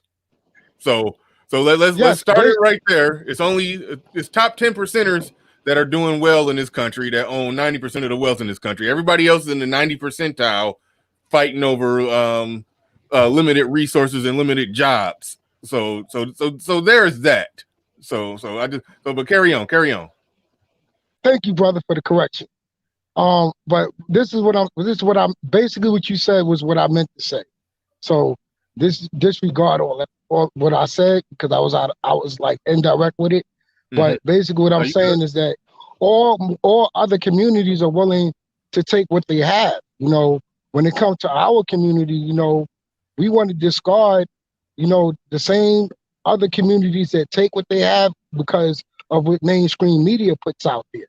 You know, we the only one that feed into it. You know, everybody else is like, you know, I could work at Qdoba's and still have a wedding ring on my finger. Black woman is like, oh, nah, I'm not settling for that. Even though she's not doing better than the black man, she doesn't want to take that $50,000 a year man because she feels like she can go to the moon, you know. And sometimes, you know, they don't listen to what Kevin says good things about the average man. He just be like, what's wrong with having an average man? But you know what? They disregard that and put out those sound bites and stuff and talk about, oh, he just bigging up high value men. No, he's basically saying there's not enough in any community. So why don't we all just couple up instead of all of us being left out with nothing? You know, because first thing to a community is family. I mean, do you agree? Oh yeah. You can't have community without families. Absolutely, 100%. You know, because and then they talk about men being locked up. Real quick, time out.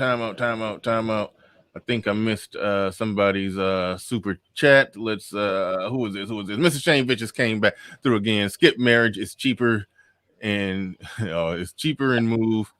Convenient to use Molly mate. All right, man. He be throwing me off bad, man. He be throwing me off bad with them super chats, man. Get out of here. All right, we're gonna move on down. Somebody else was up here on the panel. I don't know what happened. You can come on back, put the link back in the chat.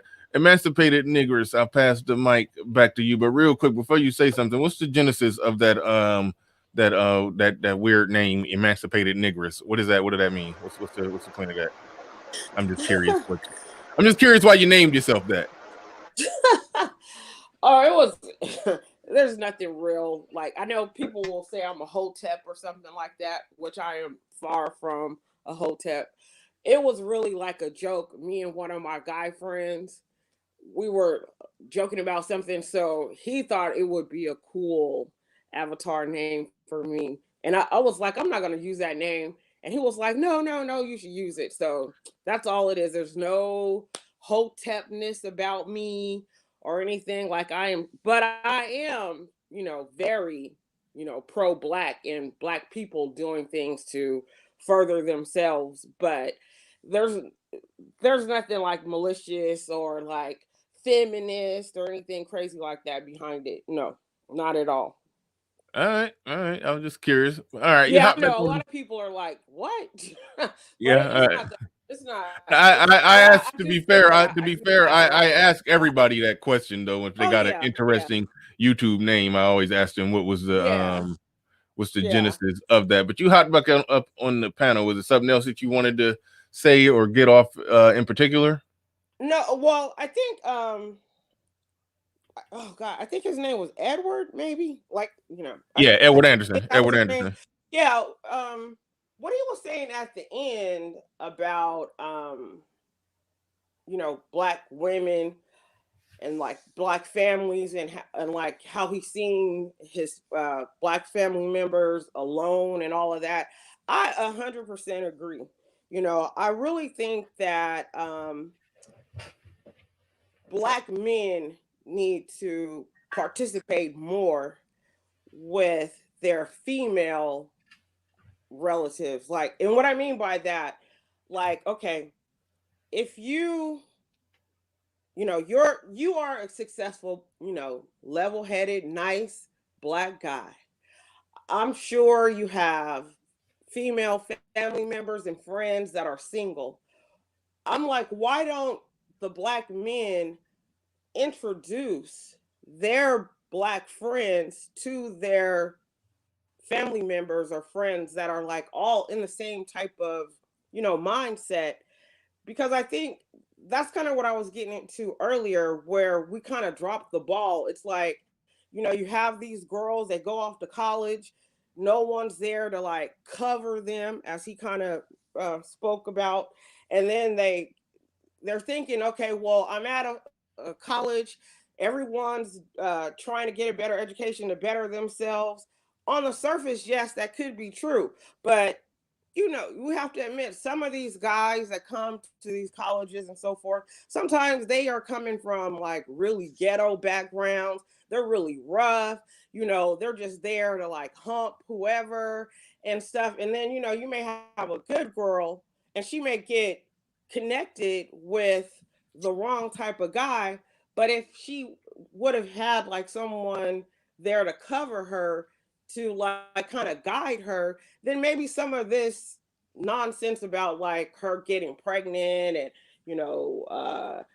all the backlash, now she's starting to have hatred towards black men, maybe that some of that would not be such a big issue. I think a lot of times Okay, so what you're essentially saying is that the men who are not the daddy, relatives and whatnot, need to take a bigger role in the guiding and watching over of the young lady, whether she's going off to college or off to work or off to whatever. Essentially, this person who's now grown, the uncles, brothers, everybody need to do a better job just watching over her, making sure that she don't get into some the argument is disingenuous as is. Yeah, I'm just trying to make sure I understand it. Is that what you're saying? Yes or no? I think the men in her life should cover her. All the men in her life, not just like how people do in other communities. Yes, I do. So you think that okay, all right. I mean, I hear what you're saying. There's a lot of nuance to it, a lot of white noise in there because one, you're talking about a grown woman who wants to do what she wants to do. Okay, it's late. Like I said, it's a lot of nuance there. Okay, a lot of them want to they want to do what they want to do.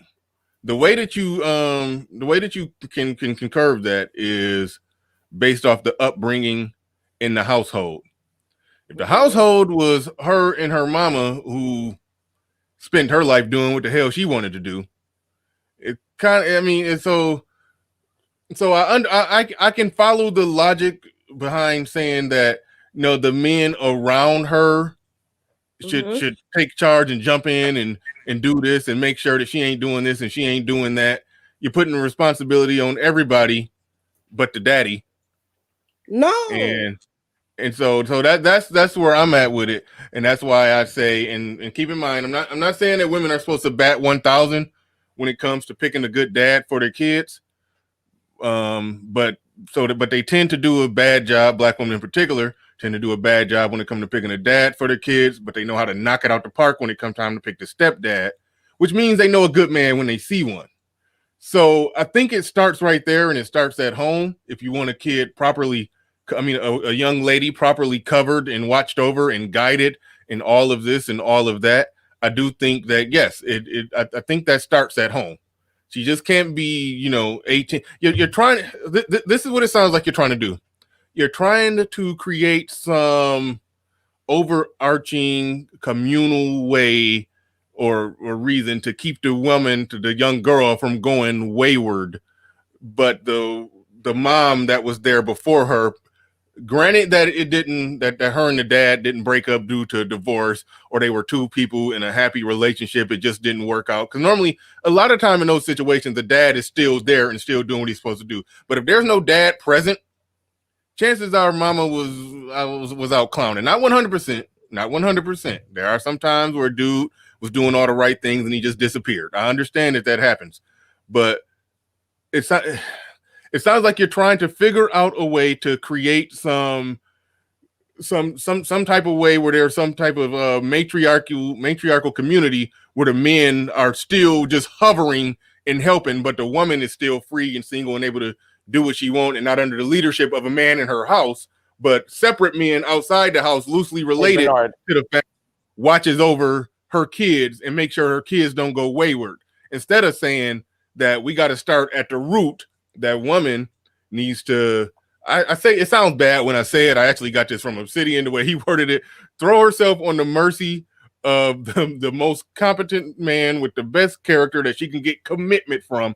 Throw yourself on his mercy. You got the guy right there in house doing everything that you said that all these other men are supposed to do. Excuse me, all these other men are supposed to do. So that's where I'm argument real quick. You can go ahead and hop on that Black Curls, and we got all right. We got Pablo and Edward back in the building, fellas. I gotta actually step away for a second, so let's behave ourselves when I step away. But I do gotta step away for a quick second. So yeah, let's go. Go ahead, Black Curls. Pablo, then Pablo got next, and then we're gonna go to Ed. Well, Ed, are you short for time? Are you really asking Ed if he's short for time? No, he said okay. Well, he just left. Yeah, I was gonna pass Ed the mic if he was legitimately short for time. I was gonna pass Ed the mic. But all right. Go ahead, Black Curls. All right. So here's what's going on. She's already putting the onus on black men. Black women already made it clear they don't listen to a man. They do whatever they want. So men do give them advice. They don't listen anyway. So it's already a mute argument. And then it's already considered policing, patriarchy, and misogynistic if black men do engage in that thing. So it's useless trying to tell them what to do. Let it burn, and then they'll learn the lesson. And the younger ones will be like, oh, let me stop doing that so I don't be in the same position as my grandma or my mama. What do you mean by let it burn? Explain that. When people like, always say that. Don't be the cleanup man. That's what I'm saying. Just let them suffer. It's not our job, because they'll quick to tell you it's not our job to take care of a man's baggage. It's not our job to take care of their baggage. Okay, I think I got what you're saying. When you say let it burn, don't be the cleanup man. I don't think it's nothing wrong with the men who are related, the uncles or older brothers, doing things to get in there and help out. But an onus do need to be put on women and men. I'll get to the part with men in a second. But an onus do need to be put on a woman that yes, you do need to be actively doing whatever you need to do to get with a man. As I say, it's 3 C's: competence, character, willingness to commit. From hell or high water, every woman should be trying to find that guy if she wants an easier life. Now, on the man end of it, there's a percentage of men who are just going to show up just offering dick and community semen, and they're going to be reckless. And I think those type of men exist in every culture. I think the black men who operate like that have way more the reckless black guy like that has way more sexual access than the ain't shit dingy.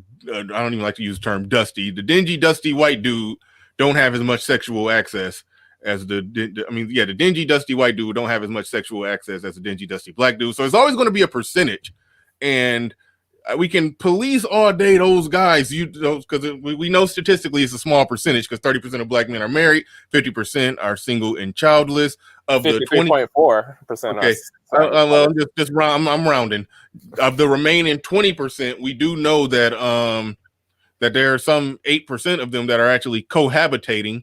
There's a percentage, below. Of the 20% remaining, we know that that almost half of that is a lot of cohabitators in there. Because I had to pull up the stats to really break it down. There's a percentage of cohabitators, and there's a percentage of weekend dads who pay child support. Right. It's a bottom percentage of probably roughly 7-8% that are just the reckless, ain't shit, no intentions on doing right by any woman or any child, whether it's his or not, that are out there reckless, running wild with it. I think that percentage is going to exist. I think it is incumbent upon a woman to make sure she don't give raw sexual access to those men, or she'll end up in that situation where she's trying to find some communal way to make sure that this woman has a covering where it's supposed to take place with the father. And the uncles and the big brothers and men of the community are just there, just help out when they can. help out when they can or when they want to. I don't think, you know, it starts at home. Is some men have dad qualities, some men don't. The men without dad qualities got 10 times more sexual access. What kind of community we think we're going to end up with? You actually reinforced my point, Bernard. Like I said, they don't listen to anybody. It doesn't even matter if it's their dad. Even on Kevin's show, they already have problems listening to their father, or they don't talk to their fathers for advice.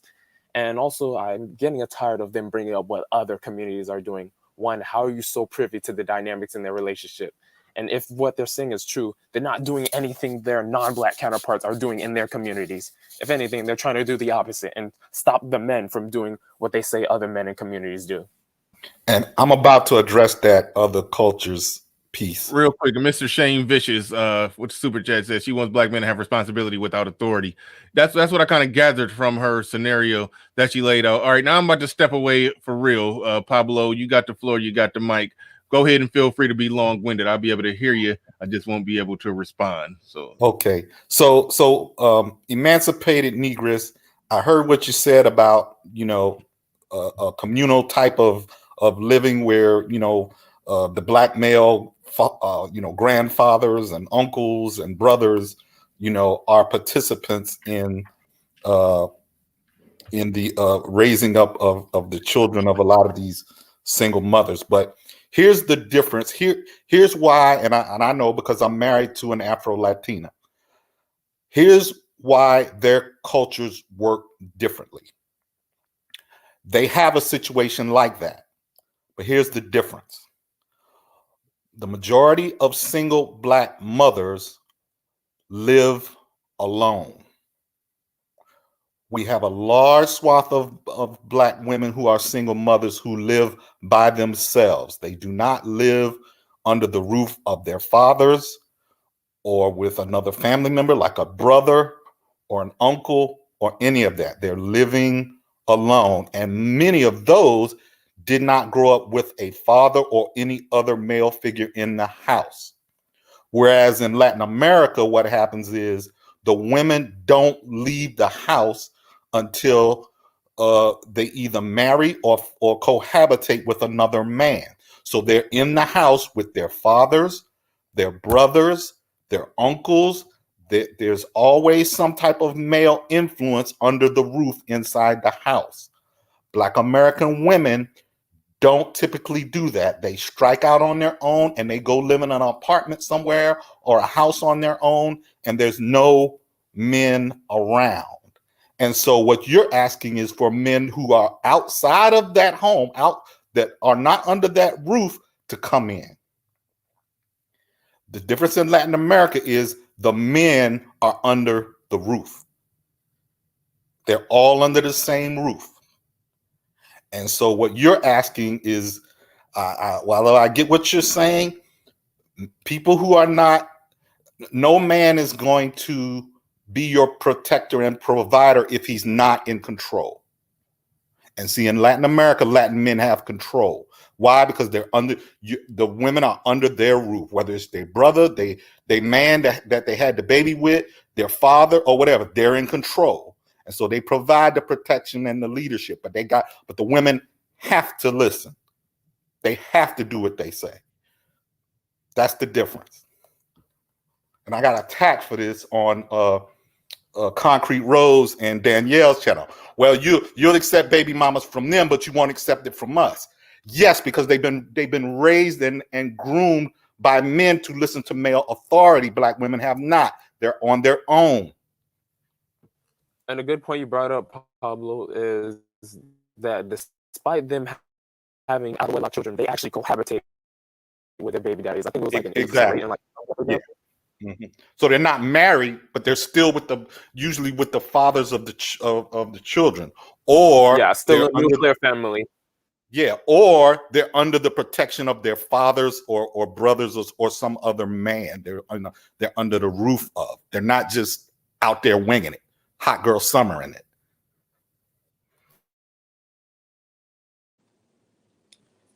I agree with that 100%. So I'm saying, like, can the women that are still under the covering of men or male authority, can they now get that from the men that are in their lives? And I did say fathers the last time. Yeah, sure they can. Sure they can. Yeah, but that's not the that- situation. But that's not the situation of majority of black women in America at this time. They're not operating in that space. You understand what I'm saying? Mhm. If they are single mothers, they're usually living alone. They are the head of household. You Mhm. get it? Yes, Yeah. I do. But I was speaking more so for the girl who does have that. I think a lot of times she's kind of left astray. Like a lot of times No, she's not does asking. have it. What- She should, but a lot of times we have to be honest. A lot of times her family members don't participate either, even though they're in the home, but they're just like, you're 18, you're grown, you can do what you want to do, whatever. But it shouldn't be that way. That's all I was simply saying. I was just saying, like, people, we need to start doing that more. Well, night after night on Kevin's show, he usually asks women this question. Mm-hmm. What does your father say? Did you ask your father? Mm-hmm. And the women go silent. They don't even attempt to seek their guidance. That's why I know Black America is matriarchal. They don't even attempt to ask. They go to other women for advice. They go to other women for advice. They don't go to men for advice about men. And unfortunately, a lot of times the man is not there to ask advice from, or sometimes he may be there. And if, we have to also be honest too, that sometimes the man, he's probably not a good person to ask advice from, because that's not the model that he followed himself. So it sounds like you're saying they shouldn't take advice from men just off of that logic. No, Yeah, I'll talk in a second, but I'm gonna be on pause for a minute. I mean, ultimately, if the woman chose a bad man, then that's a cascading, cyclical clusterfuck. You're going to continue to have that. It all has to start with the woman choosing the man who wants to be her provider, not the man she wants, but the men who choose her. There's a difference. You mean like the woman that she decides to be with? The man that chooses to be her provider and protector, not the man she wants. There's a difference. Black women are operating under the I'm gonna get me a man. No, you're gonna choose among the men who pursue you. True. All right. I'm gonna pass it back. I'm gonna pass it to Ed, who just came back up. One thing I do want to add to the conversation that y'all were having when you were talking about the women on Kevin Samuels' show, who when he asked them, what does your dad think about it? What I found, the ones who might say something, I haven't seen my dad since I was 7 years old. Okay, fine. A lot of them, a shockingly high percentage of them, I shouldn't say shockingly high percentage, but what you wouldn't expect per the stereotype. In respect to that, they got good relations with their dad. The mom and dad was together. Even if it was a divorce at some point, the dad was definitely in their life. And so what Pablo is saying is right. It's almost like they scoff at the idea of going to their dad for advice, even when he's available. And even when Kevin Samuels asked him, okay, so your dad, the dad was there. He was a provider. He was a good, hard worker. He, going to the dad for advice is just foreign. That's one thing I really like about what he's doing. He's asking them in a matter of fact type of way. Like, what does your dad think about it? Well, why didn't you go to your dad? Well, why aren't you asking your dad for help and trying to find a man? Because women got better outcomes when the dad ultimately choose the guy for the girl. Women didn't like that, and they burned bras in the streets to have their freedom to get away from that. Being stuck living at the house until their dad their dad ultimately pairs them up with a guy. It was de facto arranged marriages back then. So a lot of women didn't like that. They ended up in marriages with somebody who I don't know, probably didn't make them Indians tingle. still do it.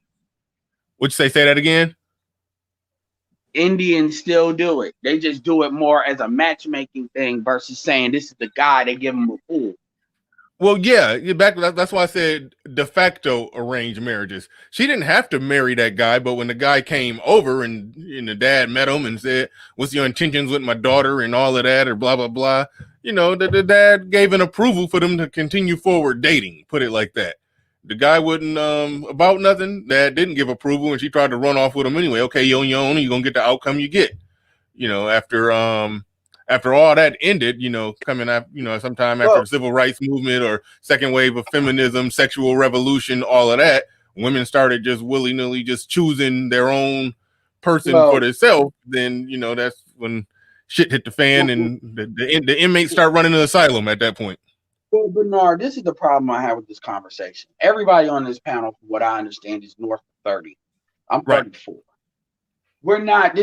Folks are not like under 25 where they don't know shit, they ain't live shit. So I get annoyed when it's a lot of absence of a lot of understanding when we have these conversations. And usually that happens when folks are trying. Here's the issue. The issue is, no matter how many women we have on, whether it's your show, right? Hey, hold on real quick. You got to stay muted up. Our wash, at least I think that's it. It might be it. So I'm hearing some static. It ain't me. Whether it's your show, Roger's show, however show, Kevin does nothing but call in. Everything is always, again, this square peg going into this round hole. I'm almost starting to understand, believe that Black women in particular, because other women have demonstrated they can look at what does this motherfucker want, so I can get what I need to get out of him. It's almost like Black women are incapable of even understanding that. Everything is always, how do I sell what I want to happen to him without giving him jack shit? I have not heard now one thing in this conversation that has been anything a Black man would give a damn about taking. Even the thing about giving a Black man the check, that is not something that really benefits him.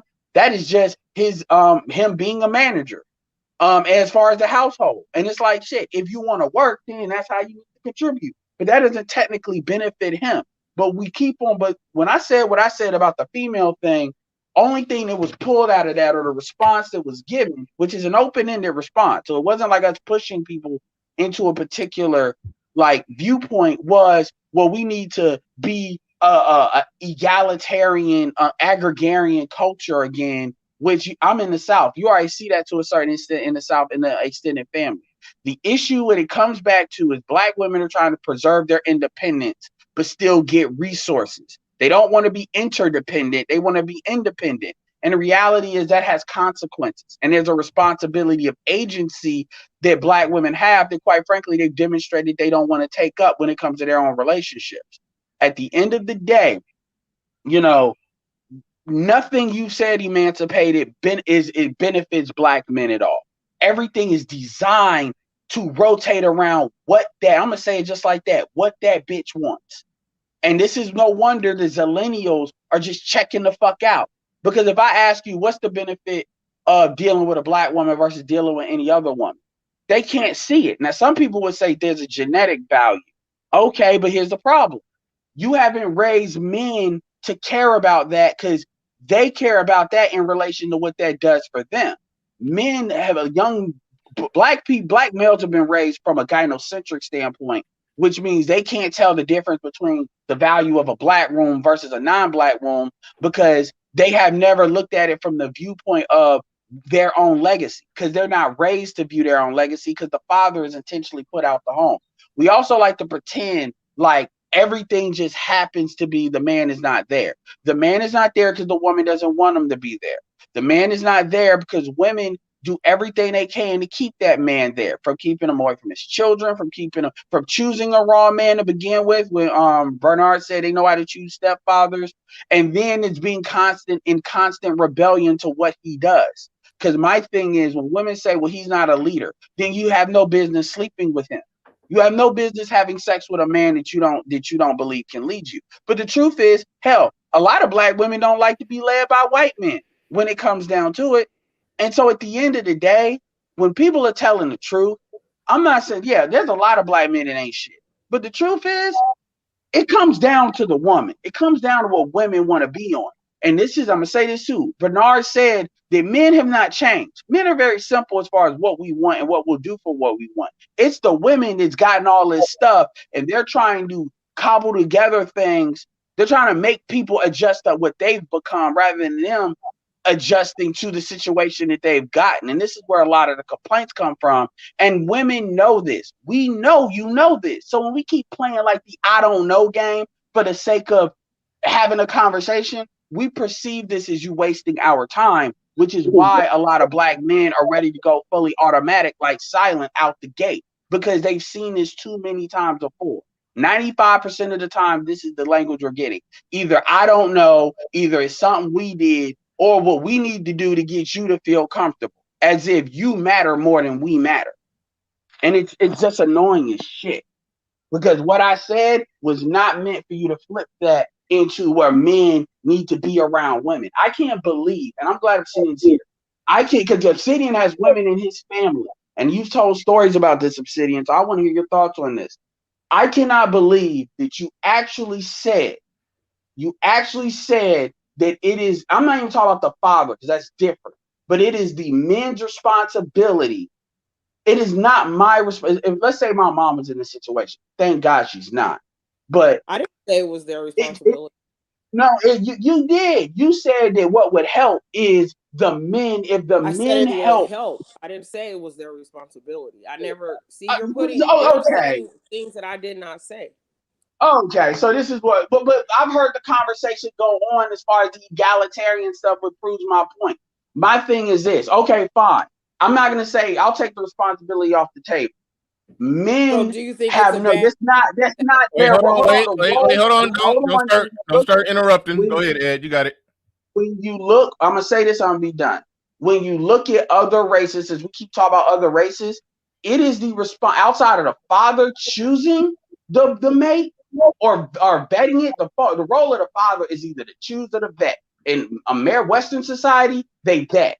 If we're gonna be patriarchal, they don't choose, they vet. So with that being said, it is the role of the women in the family to keep the women up to a standard that allows them to get a man. I will give you a perfect example.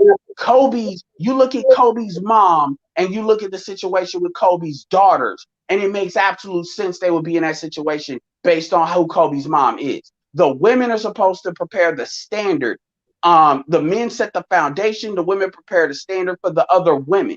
And the problem is black mothers have failed their daughters. And what happens is what black mothers say is they say blame black men because they ain't shit, rather than black daughters actually holding these women accountable to not preparing them to be what they need to be to get outcomes that they want.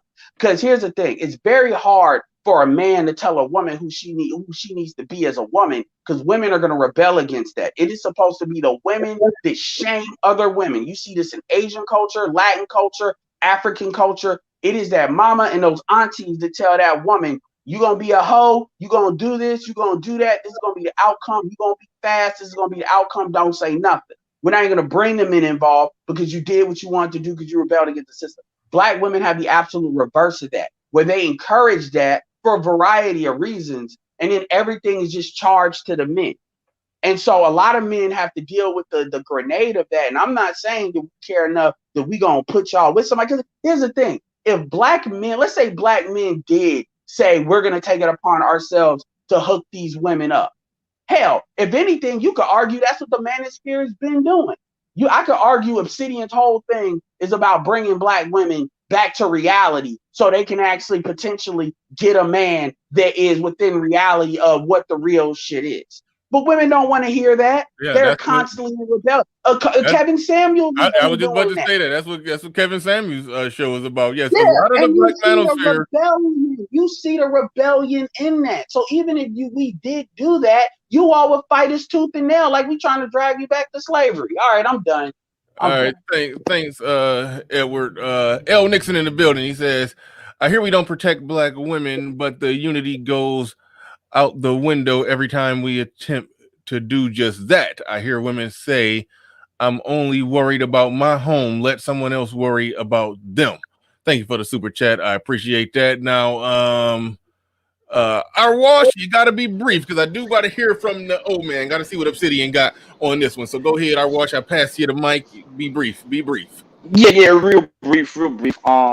Thank you for letting me on. But I just wanted to speak on a situation that I've been going through myself for a couple years, real quick. I was one of those guys who made the accident of getting a woman pregnant.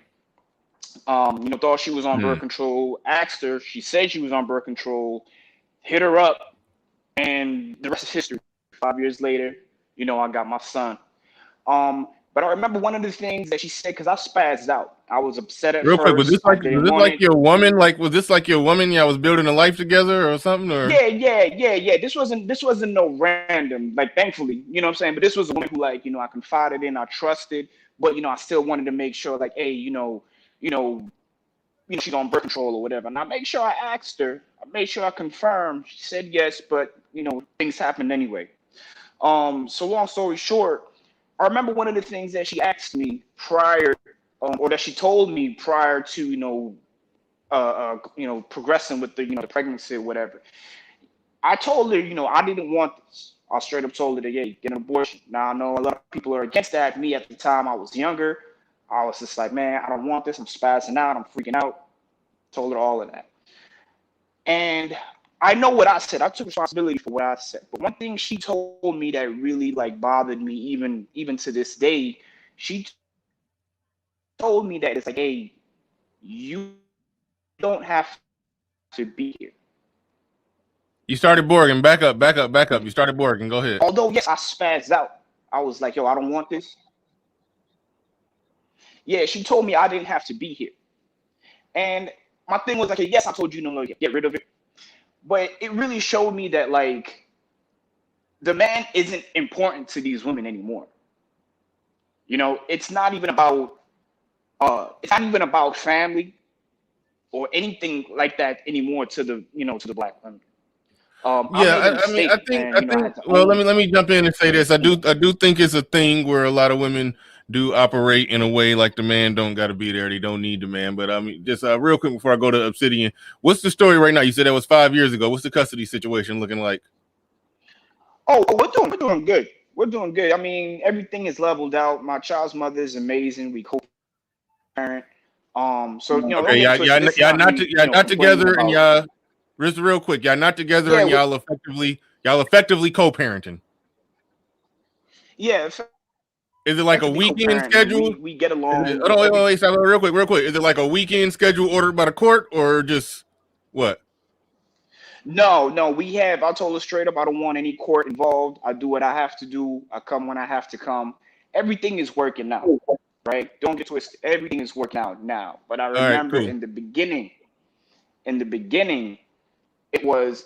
I remember she said that, like, and that was my whole point of calling, is that there is a disrespect and a lack of respect, even on my part, in the black community, that we don't have a respect for the concept of family that we desperately need to get back to, and we can't get back to it because our women keep fighting, and sometimes we don't have enough time to grow into our manhood or into the situation itself to respect that as well. And that's the most I got to say.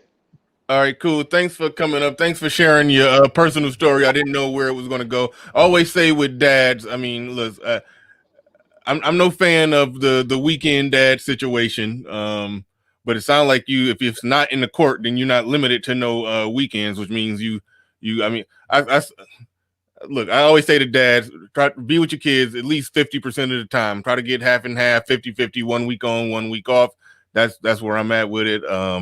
Yeah, I don't like the I call it the uncle dad situation that I know a lot of men accept that, and a lot of men are forced into that even when they want more. So, but overall, if you say that y'all have a happy, functional co-parenting situation, then I got to call that a win. I got to call that a win. You snatch the victory out of the jaws of defeat if y'all are happy, healthy, functionally co-parenting the child. So that is a good thing. But yeah, but try to. I don't know how much the child is with you, but I can just tell you, just my advice to fathers: try to have your kid at least, if you're co-parenting, try to have your kid at least 50% of the time. Emphasis on at least 50% of the time. But without further ado, we gotta go to Obsidian, Mumia Obsidian Ali, and I'd be remiss if I didn't acknowledge, give a special salute and shout out to you. Your channel is growing like crazy. The numbers are looking good. The old man is back. I'm very, very, very happy to see you're doing your thing, knocking it out the park, killing it. You I believe your last video, or I don't know if that's your last one or one before last, but one of them sitting on your last one is sitting on what is that, 22,000 views. So man, shout out to you. You're definitely killing it over there. You definitely deserve all the success that's coming your way. So man, salute. But go ahead. What you got the floor, you got the mic. You say, I think you mentioned Ed said something that prompted you to come up. So you can go ahead and take it from there. You got it. Well, in the words of that famous philosopher, James Todd Smith, don't call it a comeback. Anyway, glad to be here. And thank you so much for that, Burnout. I appreciate it. You're doing pretty damn well yourself. You beat me, man. Like, hey, I broke the story, man. I was up. I found out late that night. I was up all night trying to get that pre-recorded video, and I wanted to break the story. But right when I was when I was wrapping it up, you sent me an email telling me about it. I was like, nah, I already know. I already know. I caught that fresh off the presses when Derek Jackson tried to clap back on Kevin Samuels. So yeah, that was bad. That was bad. I mean, it's not just you and me. A whole bunch of people is like, brother, that was bad. That Derek, come on, man. No. But anyway, Ed made a really good point, and I want to jump back to a discussion that took place on whose show. You call it The Breakdown.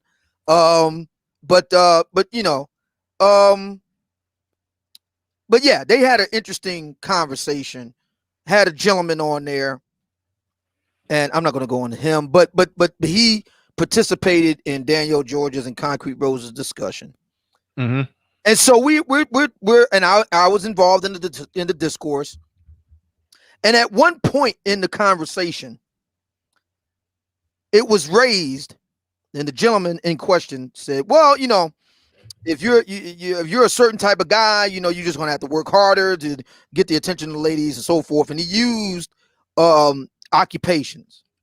So he said, if you're a blue collar, you're a trash man or whatever, you may make great money, but you're still in the eyes of a lot of black women. The guy in the suit that's working on Wall Street is going to be there. So you're just going to have to work better or work harder.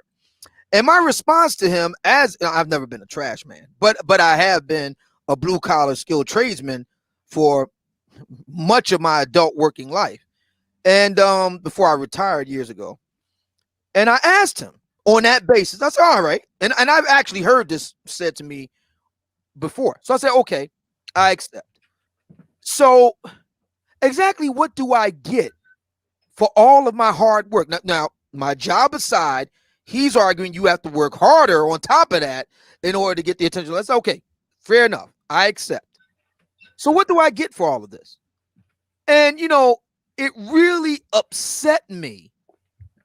And I rarely get deeply upset about something. I'm an animated, passionate guy, but something rarely makes me blow my top, man. That's a rare event. But it deeply upset me how the gentleman in question, backed up by Concrete Rose and Daniel George and other sisters, responded to that question. And here's the reason why it upset me. Because, and Pablo can relate to this because he and I are similar age. We're essentially the same age. He can respond. He can get down with this, even though he's not a blue collar brother like myself. And that's this. We're only weeks away from the end of a very tumultuous year. I think we all can agree on that. We're coming toward the end of a year. I've been doing this Black Manosphere thing for 5 years. Pretty soon be going into a 6th year. And all of the, for lack of a better way of putting it, combatants on all sides, in other words, the black men, the black women in this whole thing, we're not spring chickens here, man. We're not teenagers. We're not college age. We're not young adults. We're all middle-aged. You know, we could call a roll. Danielle, Concrete, not you, but me, Kevin Samuels, Crystalline Carson. I mean, Cynthia G. I mean, we all middle-aged, man. And the reason why it so deeply upset me, and this is going to go to Ed's point. The reason why it so deeply upset me is because we all know the answer to my question. The answer to my question is you work hard, you bust your ass to get less. I mean, that's harsh to say. I'll be the listen. If you want to tell me that what I'm saying is harsh to hear, harsh to say, harsh to black women. I'm not talking about every last black woman forever and ever, amen. But everybody knows what I'm getting at here. If you're a blue collar brother and you work exceptionally hard on top of your job to be appealing to the lady, what you get in return is so much less. There's just no getting around it. You get stretch marks and cellulite. You get emotional and psychological baggage. I mean, that's the truth. That's the truth. And what so upset me wasn't that, it's that we can't even say it. I'm 52 years old. I'm supposed to do this for the rest of my life? In denial? Is that it? And that brings me to Ed's point. Ed made a really good point.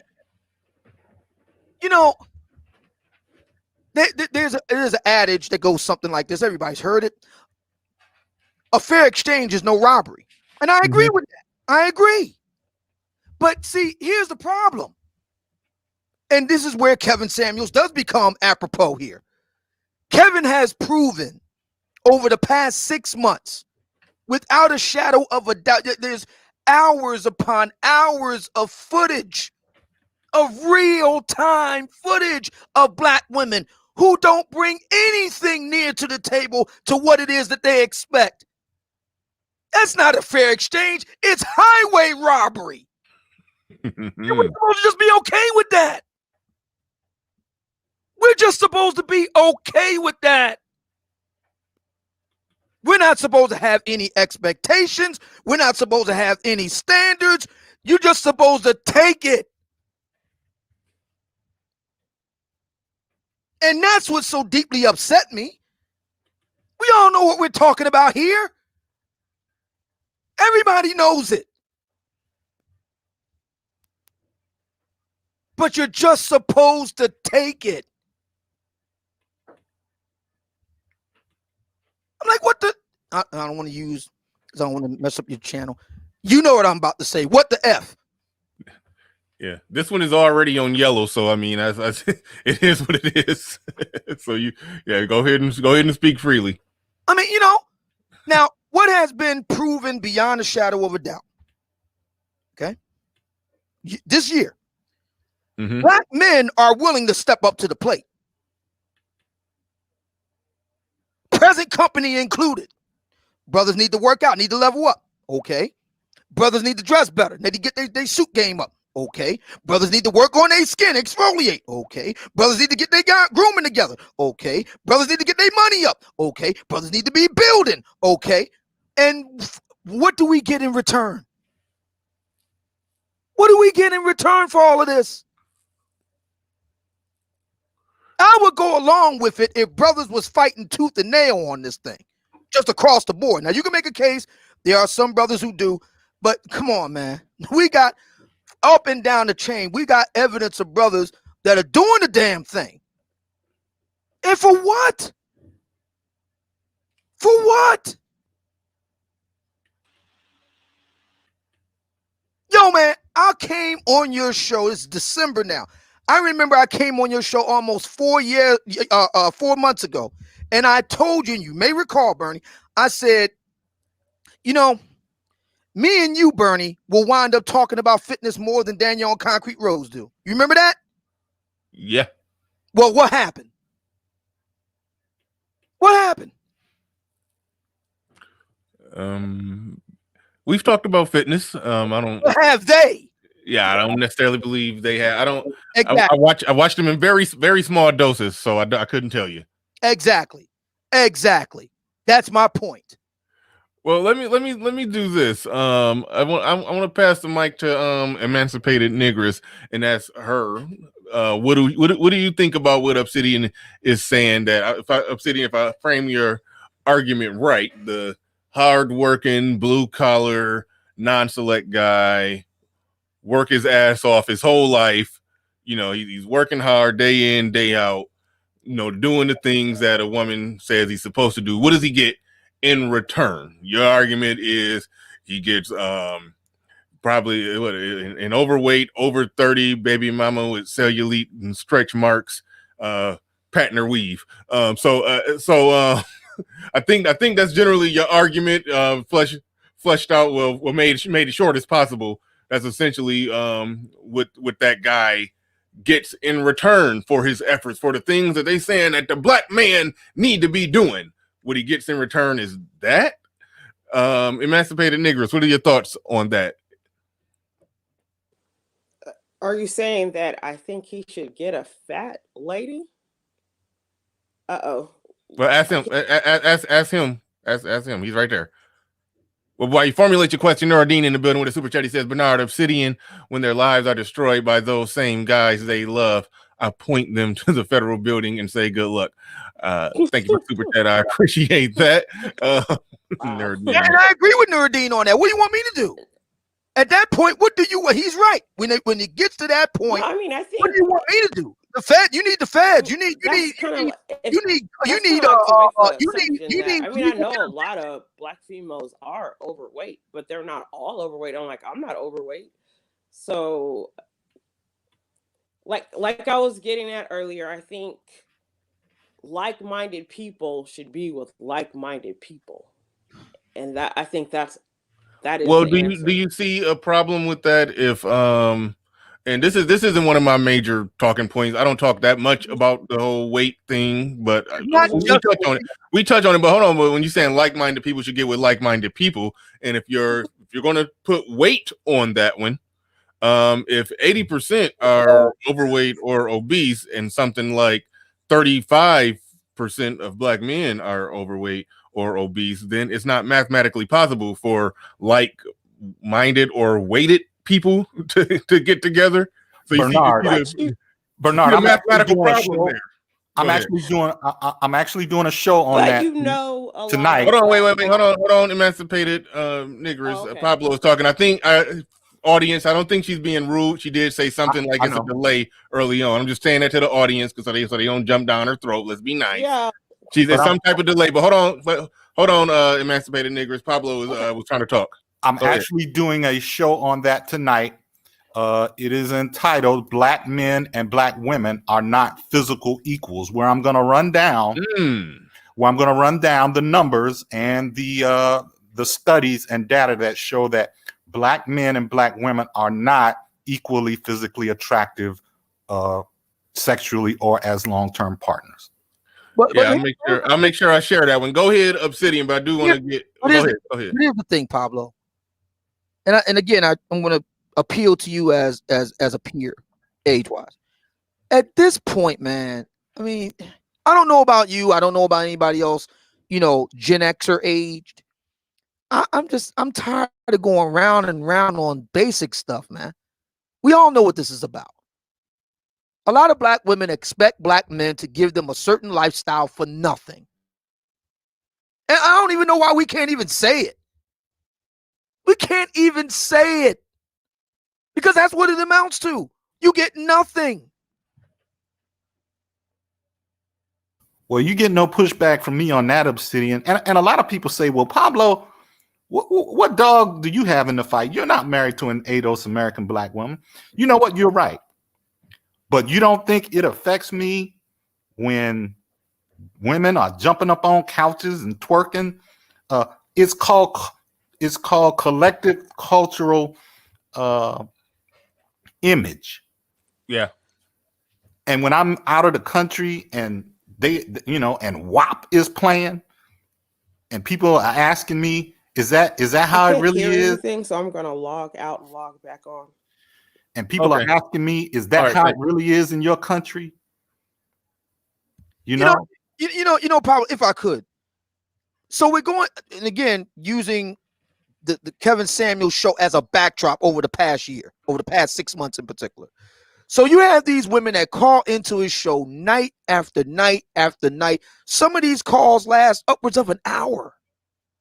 You sit down and like actually time it out. You listen to Kevin talking at the woman, and it's clear what they want. It's clear what black women want. When I attended that Derrick Jackson event last year, listen, man, I know what black women want. They're very clear about that. They want a fine-looking brother to pay their bills. End of. They ain't trying to build with you and all that build-a-boo stuff. Forget it. They're not trying to hear that. They want a plug-and-play man out the box, ready to roll. I'm good with it. See, here's the thing. Every last thing that sisters either directly themselves have said or their spokesman. I'm not going to say any names here because I don't want to get Bernie in trouble. But you all know what I'm talking about. Self-improvement, all that. Listen, okay, I accept. Hire a trainer. Kevin's a de facto image consultant for me. De facto. Make more money. You just said it yourself, Bernie. You know, channel is back, you know, booming. You name it. And every single time, shout out to Silent Lamont on this, and Uncle David Carroll just did an excellent video breakdown on this call. Just one word, Dusty. Every single time the goalpost moves. Oh yeah. Every single time it moves. I noticed exactly. I'm gonna pass it right back to you, but I noticed exactly what he was describing. Now Dusty can be the words you say, the ideology you hold. They've changed it to so many things. It's getting crazy. But go ahead. Yeah, and so I talked about the dating piece. As a matter of fact, I'm on Facebook right now in a pitch battle with black women and black men, believe it or not, right now on this dating piece. Here's what black women want. They want you to approach, plan, pay, then find out what they want to do. Let me say that again. Black women want you to approach, then plan the date. You got to get through their hurdle of shit tests and all the rest of it. Deal with a funky attitude. Get past that. Then you got to plan the date and pay for the. But you got to find out what she want to do first. Then plan the date that she want to go out for, and then they want you to pay for it. Now I ask everybody listening right now, and I ask the brothers on the panel right now, and what other inhuman endeavor do a situation like that go down like that? Dance, nigga, dance. Okay, listen, I have no listen, man. I'm 100% man all day, every day. But here's the deal: if I'm planning and I'm paying, we do it my way. You get to decide whether you want to go or not. Because if you don't, step aside. Lisa, would you like some veggie burgers? No. Okay, step aside. Helen, would you like some veggie burgers? No. Jane, would you like some veggie burgers? I'm going to keep going right on down the line until I find a sister that want to get veggie burgers. I'm not going to ask you, well, what would you like to eat? No. You want me to plan it, pay for it, do all the work, and then you want to talk about how, and then you want to get to control how I go down. It don't work like that. But that's what black women want. And then on top of that, they want you to do all of that. If you're the kind of guy they don't want to jump their bones, just be cool with just taking them out.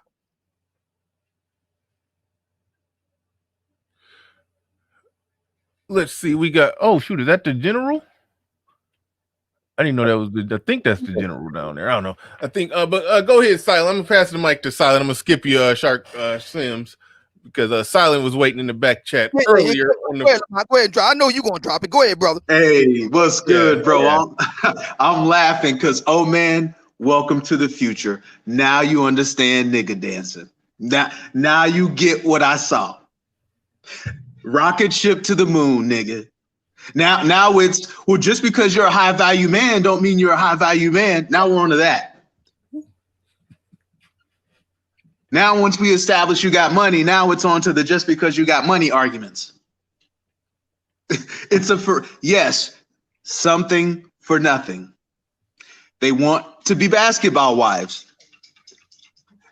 And Kevin's show has also shown, what do I say our community is filled with? A bunch of adjustable threes who are looking down on men who are 6, 7s, and 8s because they think, I mean, yes, welcome. They want everything and they want to give you nothing, except they want to convince you that the nothing they're giving you has value. Because at the end of the day, yes, that's what they want. They want a man with money so they can lay up and sip mimosas, talk shit with their girlfriends because they see it on TV. All right. They watch Instagram. They want to be able to take pictures of the dinners that you buy them without you being in the picture. They want to take pictures while they're on vacation. They want you to fund all of that. That's why if she makes $100,000, somehow they can't seem to envision a life in the future with a combined household income of $140,000, which would put you in the top echelon of all household income earners. Because if it were really about stability and building, you could make something happen with that.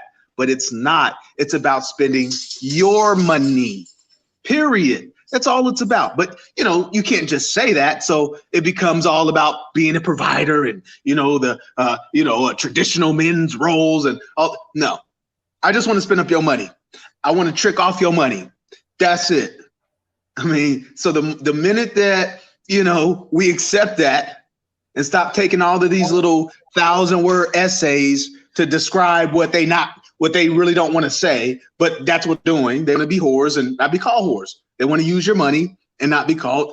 Come on, we see it. They don't want marriage. They're back at the table exactly when they're supposed to be back at the table. Once shit got hard, once they're looking at the end of 2020 and then the rent voucher's about to go out. Now they need marriage.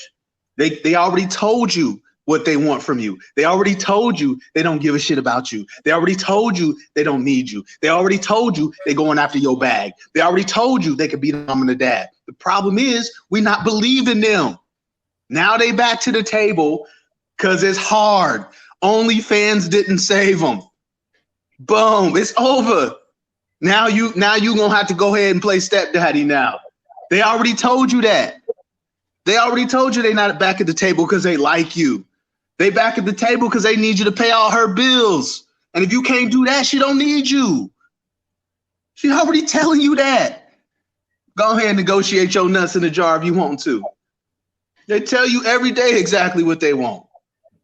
Problem is we got hope. I believe people when they tell me shit. Nardine in the building with a super chat. He says, since they want protection from the ninjas, they should go into the federal building and ask for the Secret Service to protect them. Thank you for the super chat. I appreciate that. Let's go to Shark Sims. You've been waiting patiently for a while. I had to skip over you a little bit because Silent was in on the first round. I didn't want him to come up. I didn't want him to come up going. I didn't want him to come in too hot on emancipated niggers. I had to wait a little bit. Silent be coming in hot. But that's cool. Can you hear me? Yeah, go ahead. I'll be delivering that J damn. You can hear me? You got it. All right, yo. Basically, I was watching the David Carroll joint, and he made an ill point, but I think y'all missing something. Dusty always meant they don't like what you're saying. And they don't like what you're saying because your water hole has been poisoned, fellas. You're trying to drink from a water hole that is poisoned. We have to go somewhere else and drink water somewhere else. Like Silent Lamar, they don't mess with us. And it's like Obsidian said a while ago. Are the brothers in the red pill? Wait, time out. All right. First off, you said a few things. You said Dusty has always been about what you say. No, Dusty was initially about how you live, what you're doing if you ain't doing nothing with your life. You were Dusty, but then it evolved to Dusty became anybody who disagrees with any man of African descent that disagrees with them on any particular issue. That's what that gradually I don't think you were listening close. Even when Obsidian did the Cynthia G. Rose, Obsidian always been a well-kept dude, speaks immaculate. They don't like us, so they're going to make any excuse to make whatever we are doing dusty. It always been just he black, he dusty. It ain't, but they just moved the goalposts and make so you can't figure out. The point of the matter is, no, you're black. Oh no, I agree. I agree. That's where it's at now. I'm going back to the genesis of it, to the root of it.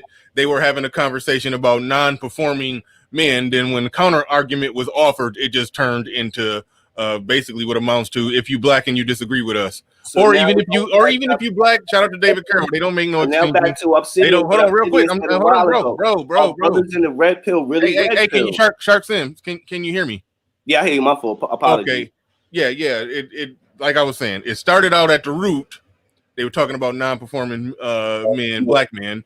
Then when black men offered rebuttal, then it turned into basically any black man that disagree with us. And then David Carroll has come in and furthermore pointed out that it don't even matter whether you agree or disagree with us.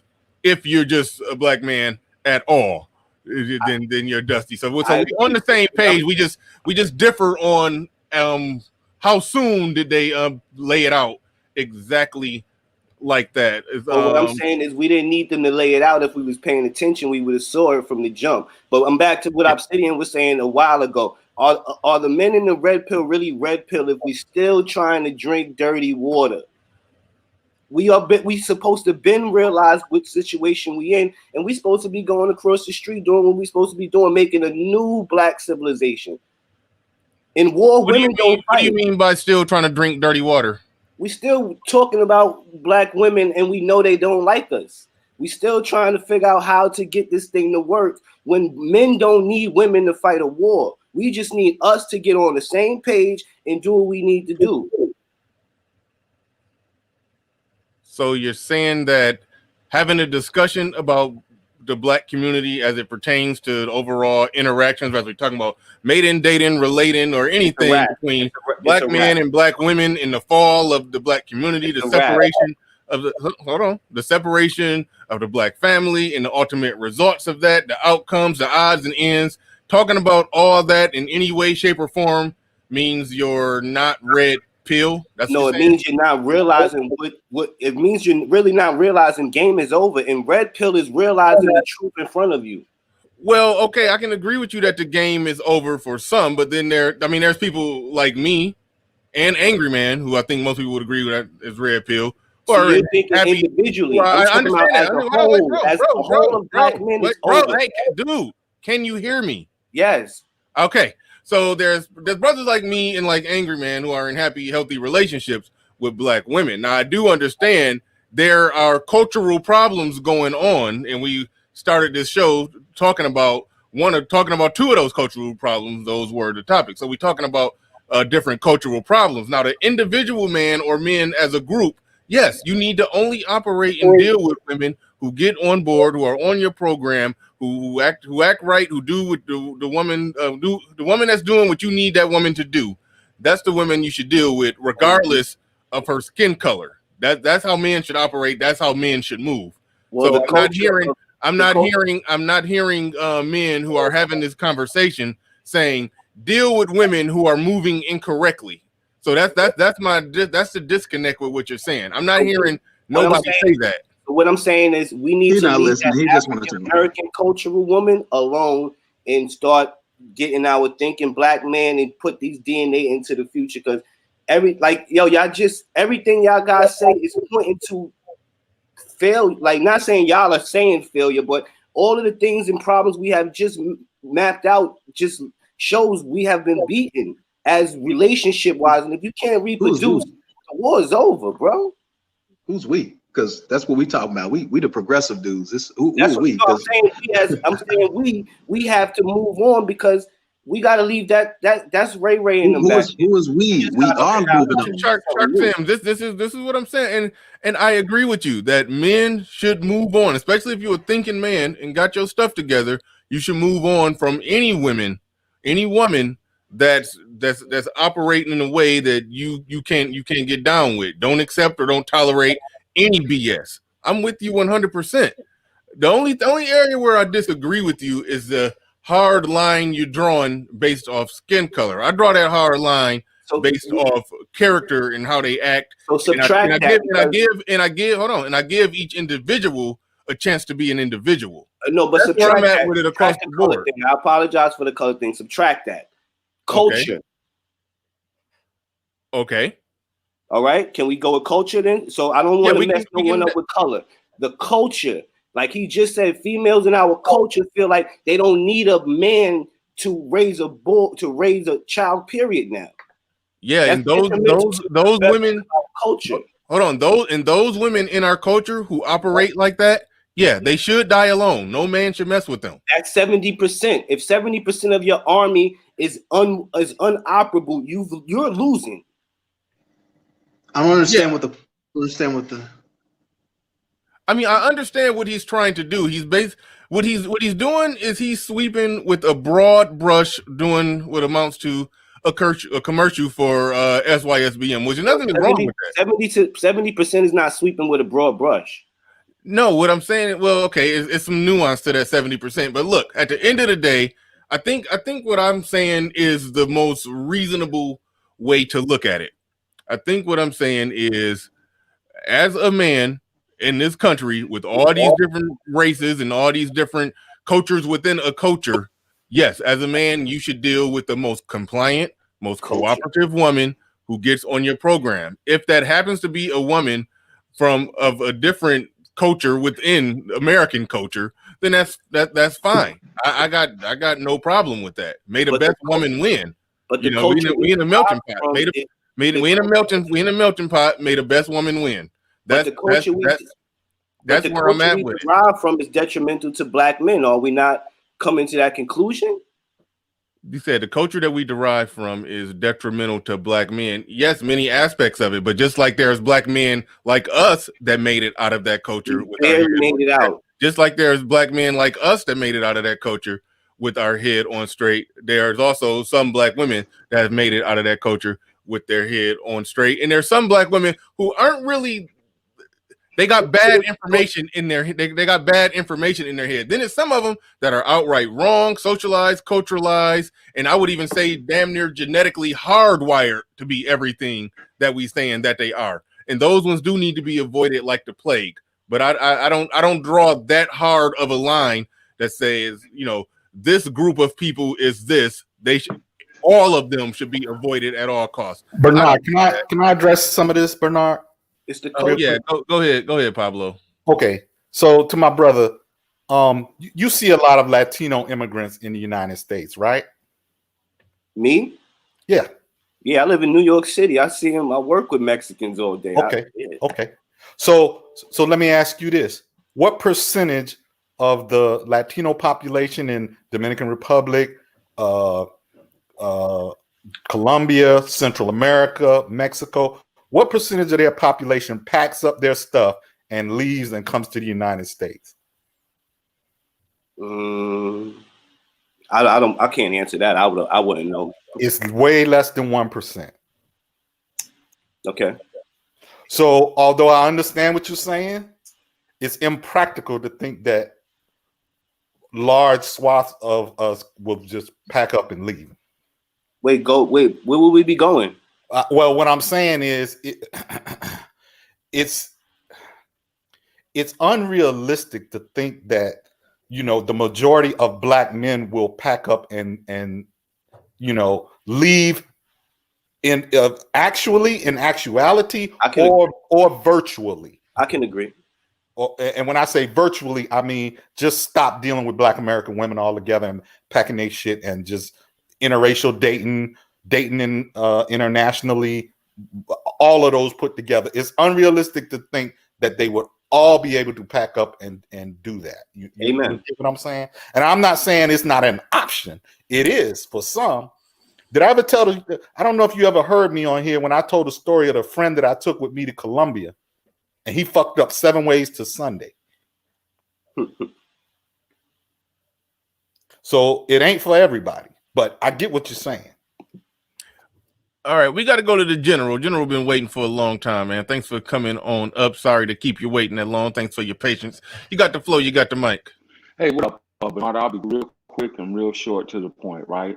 So I want to use something that I heard old man say a long time ago. Shout out to you, old man. He said most being anything over 51%. That's where we are in today's society, right?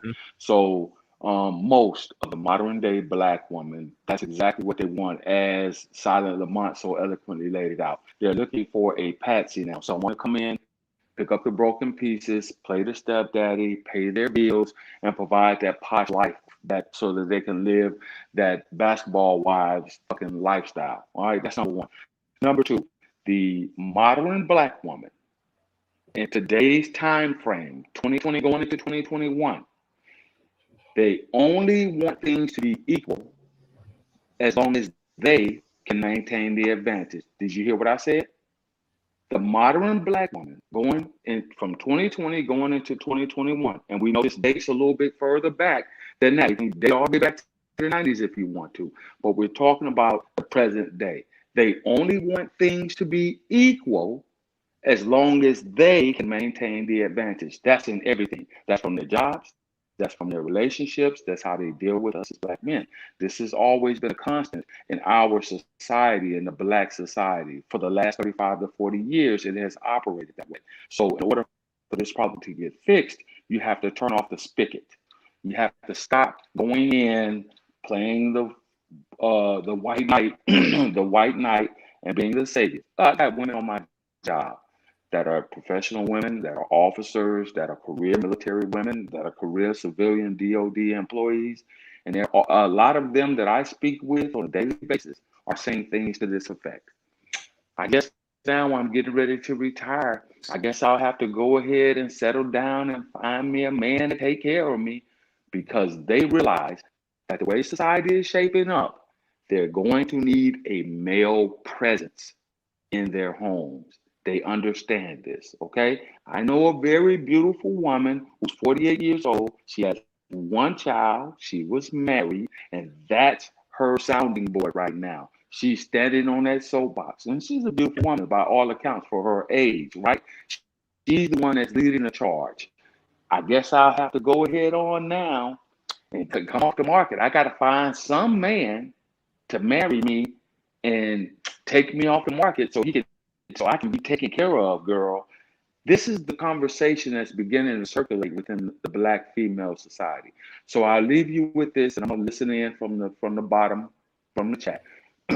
Black women in the modern day, they only want equality as long as they can have the advantage. In other words, they don't want true leadership. They want leadership by proxy. They want you to be the straw man. They want to prop you up to say, I have a husband, I have a man, while pulling strings from behind, as you are the puppet for them, okay? Thank you for having me, Bernard. Appreciate you guys. Shout out to the panel. I'll come again. All right. Thanks, General. Always just love to piggyback. having you. Always have always love having you up. I'm saying that backwards. All right. Darren Jones in the building. I know some people sent some super chats that I think I missed. I appreciate it, even though I didn't get to read it. I like to read them all, but you know, sometimes the conversation may get a little intense and I may miss it. But Darren Jones in the building, he says, stop using Black as the standard that qualifies a woman and start using her character. Thank you for the super chat. I appreciate that. We're gonna go to Can I piggyback there? Well, shit, I was go ahead, Silent. I'm gonna go to fatal shoot. Coronavirus. I was gonna All right, have then a we'll go to fatal little dose. flow. Oh yeah. So to piggyback what he said, yes, that's correct, because even now they're telling you that they're the ones asking the question, what's the point of me getting married if he's not going to pay all my bills? I mean, that's what they're asking. So yeah, I mean, and I was going to say something else, but I had a nice. It makes you question that partnership thing that they talking about when the women with two women, where the woman is saying, well, for a man to make 100,000, he should get with a woman to make 100,000. You know, they talking about that partnership, but then that's why Kevin Samuels, I called it a call script. I'm gonna quit doing that. But his line of questioning is brilliant, because he said, okay, when you get married, do you want to pay significant bills after your after the first child? They all will say no. okay, so that job that you worked hard to get to make $100,000, you really don't even want to work that job after you're married. So how is it an asset to the marriage if you don't even want to work it once you get married? I want to get. And then it's a jumble of fuckery when you get down to that question because they know they're trapped. So it's all. Then they start now they don't understand what the word "the" means, and then that's where like every conversation gets, and they start nigga dancing and then acting like they know what the question is because then they're backed into that corner. Exactly. Right. Let me just say this if I could, real quick, because the brother, I think his name is Shark Sims, I believe his name is. He was making some points, and I understand where he's coming from. But there's a method to my madness here, and that's this. And that's this. We now see, because see, black folks, and this is true of black men and black women alike. I'm not going to lay this all at the feet of black women. See, we have a he said, she said predilection. We love sticking in the area of he said, she said, and kind of goes back and forth, back and forth. See, I want to cut through all of that by putting it all up on the Jumbotron. Yeah. Where it can no longer be denied. Everybody saw it. I mean, to use just a quick example, everybody saw what happened to George Floyd. Everybody saw that. Nobody can deny it. Right. It's the same thing here. I mean, thank God he came along and did this. But Kevin Samuels, every night for the past 6 months, has put on the Jumbotron the I can't use the whole word, BFF, that I've been talking about for years, that other brothers, Keith Lamont and others have been talking about for years. It's on the Jumbotron now. You can't get past it. That's on top of the cocktail with Queens and Ice Cube. Remember that? That's on top of what happened down in Dallas, Texas with Kevin Kelly, True Kitchen and Cocktail. Remember that? That's on top of all of this. What happened to CJ King earlier this year? Remember that? You can't get past it. God is speaking to you. He's telling us, fellas. He's telling us. Can't deny it. That's the reason why, although I understand what the brother Shark Sims is saying, I get his point. It's not enough for us to just know it. This is what I've learned. I've learned it's not enough for me to just know the truth. That ain't gonna get it. We got to put that thing on the Jumbotron. Yeah, otherwise over again. Yeah, because the world, Craig, of the world. If that's not being done, and I'm saying this to Shark Sims, if that's not being done, then the narrative out there to the world is that they're right and everything that they're saying is right, and they can't be the problem. And then so I know that's the narrative. So it's nothing wrong with us putting another narrative out there. So I don't quite understand when some brothers come in here and interrupt us putting the narrative out there and saying, just walk away. Just walk away. We don't got to say nothing. We don't got to talk about it. Just walk away. No, there's a media narrative going on here. No, y'all already know to walk away, but y'all still talking about them like they are our friends. Well, hang on. How do you gather that? Let me address that. The Shark Sims, if I may. Yes, you may. Here's the trick. Although many of these discussions are often within the context of interpersonal, romantic, sexual, marital relationships with black women, that would be true. But what's often left out of the discussion is that that's not the only dynamic upon which BFF plays itself out. We're talking about mamas, sisters, aunties, cousins, neighbors.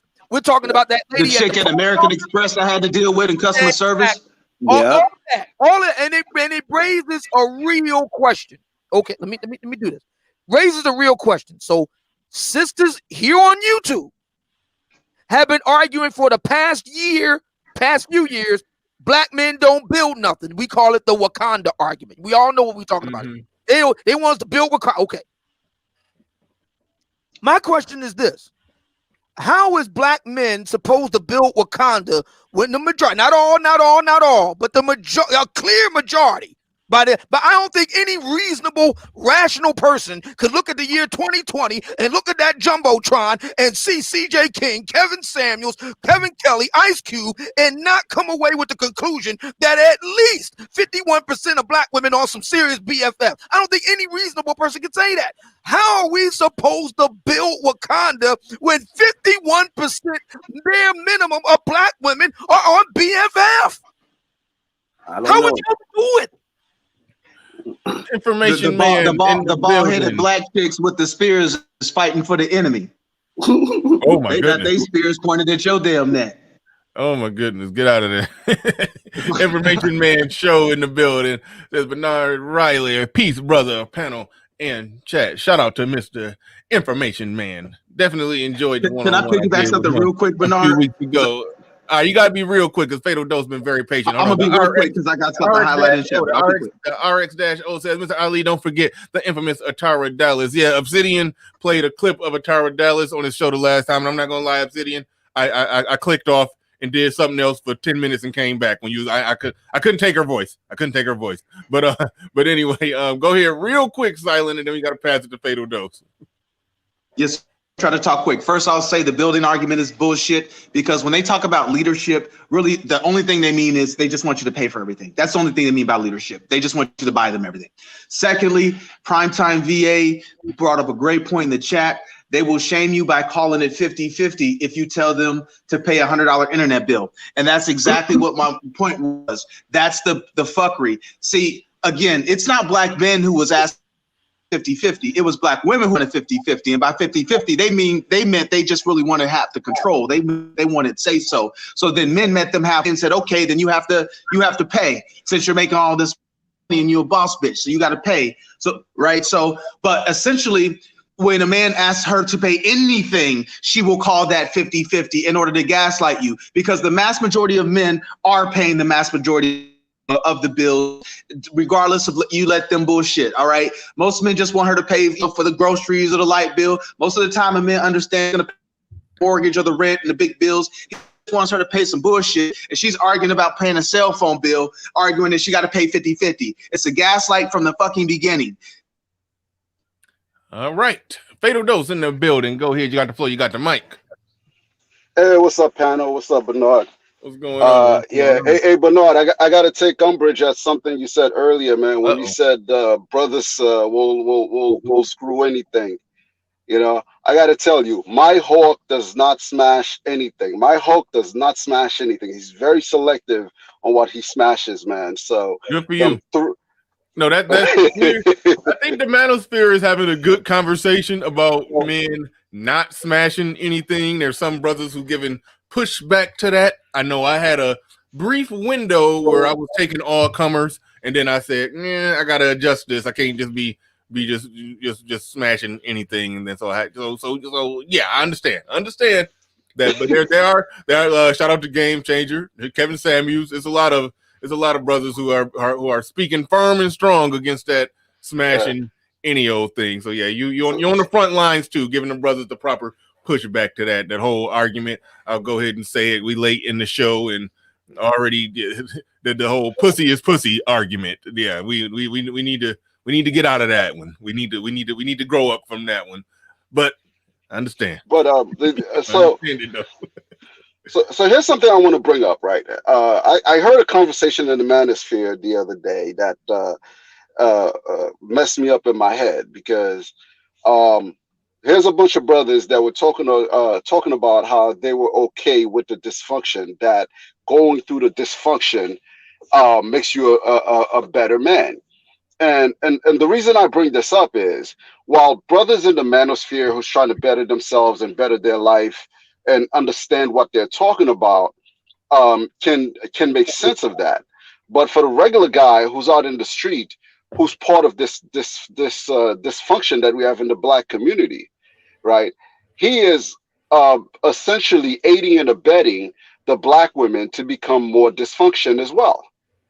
So in the black manosphere, we need to begin to reflect on our behaviors and the things that we're saying and its overall impact on people's psyche and mentality, because people are hearing us. we are on the jumbotron. We are putting things out there in the ether that people are going to then take in.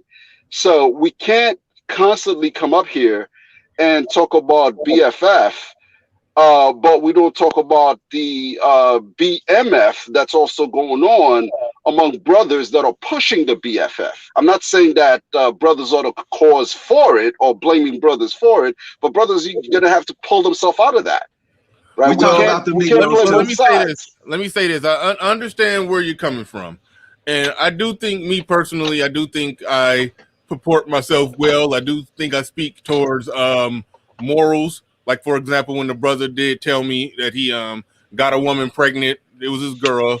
She said she was on birth control. He ended up getting her pregnant. He said it's been 5 years. First thing I wanted to know, what's the parental situation? What's the custody situation? Somebody mute up, hearing background noise. What's the custody situation? He said they have a good, amicable custody situation. They doing a good, happy, healthy job co-parenting together. I was trying to allude to that you got the kid at least 50% of the time.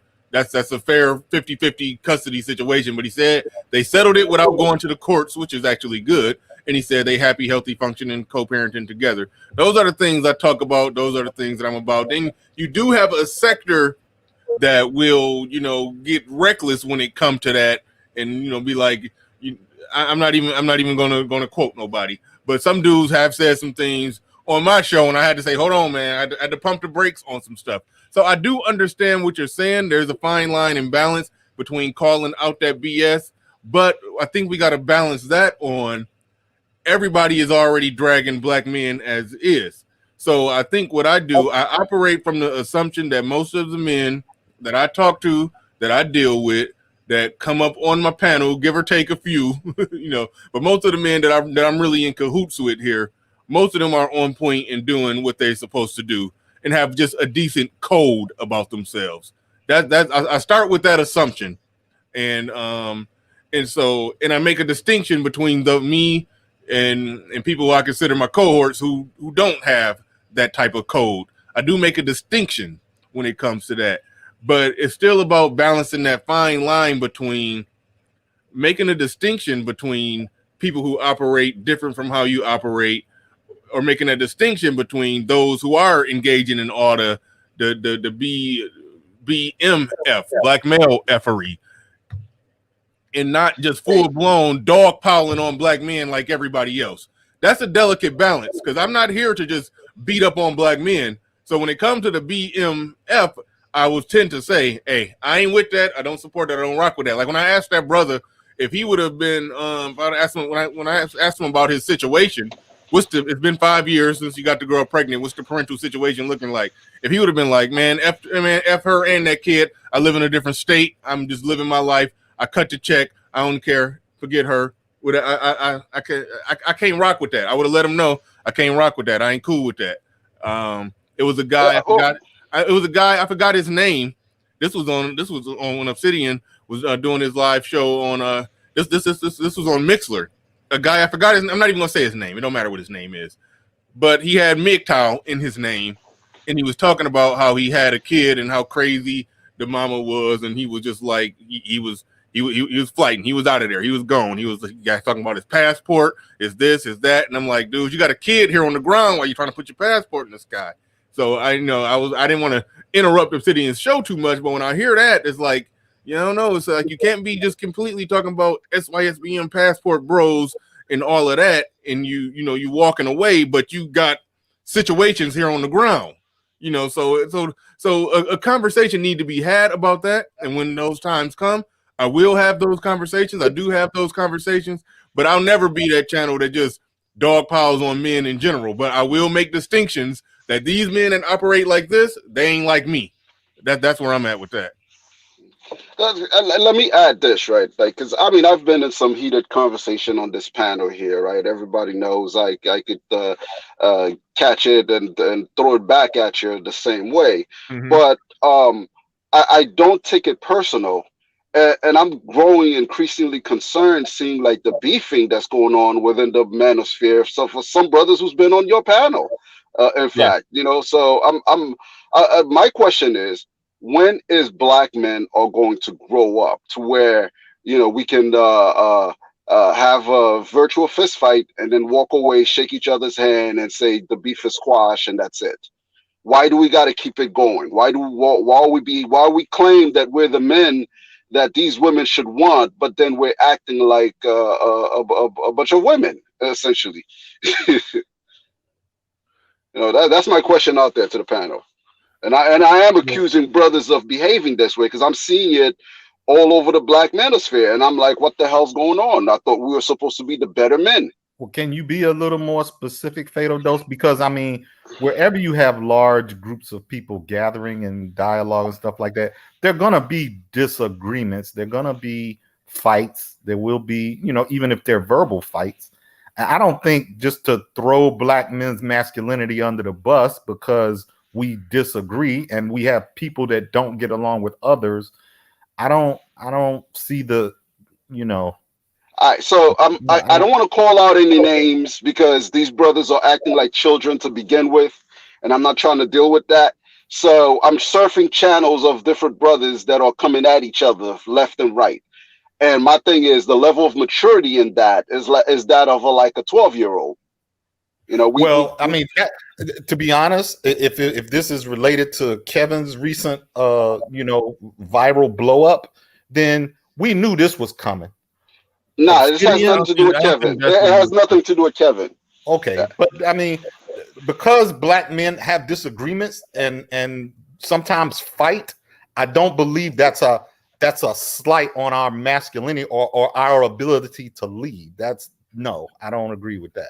No, so don't take this the wrong way, right? What I am trying to illustrate here is that there's a segment in the black manosphere that revels in dysfunction, and they will go back and forth at each other over some BS instead of just letting it go and moving forward. Okay. So it's kind of like the rap beef. Well, we're not worried about them, though. We're not worried about them. Yeah, and I'll say this.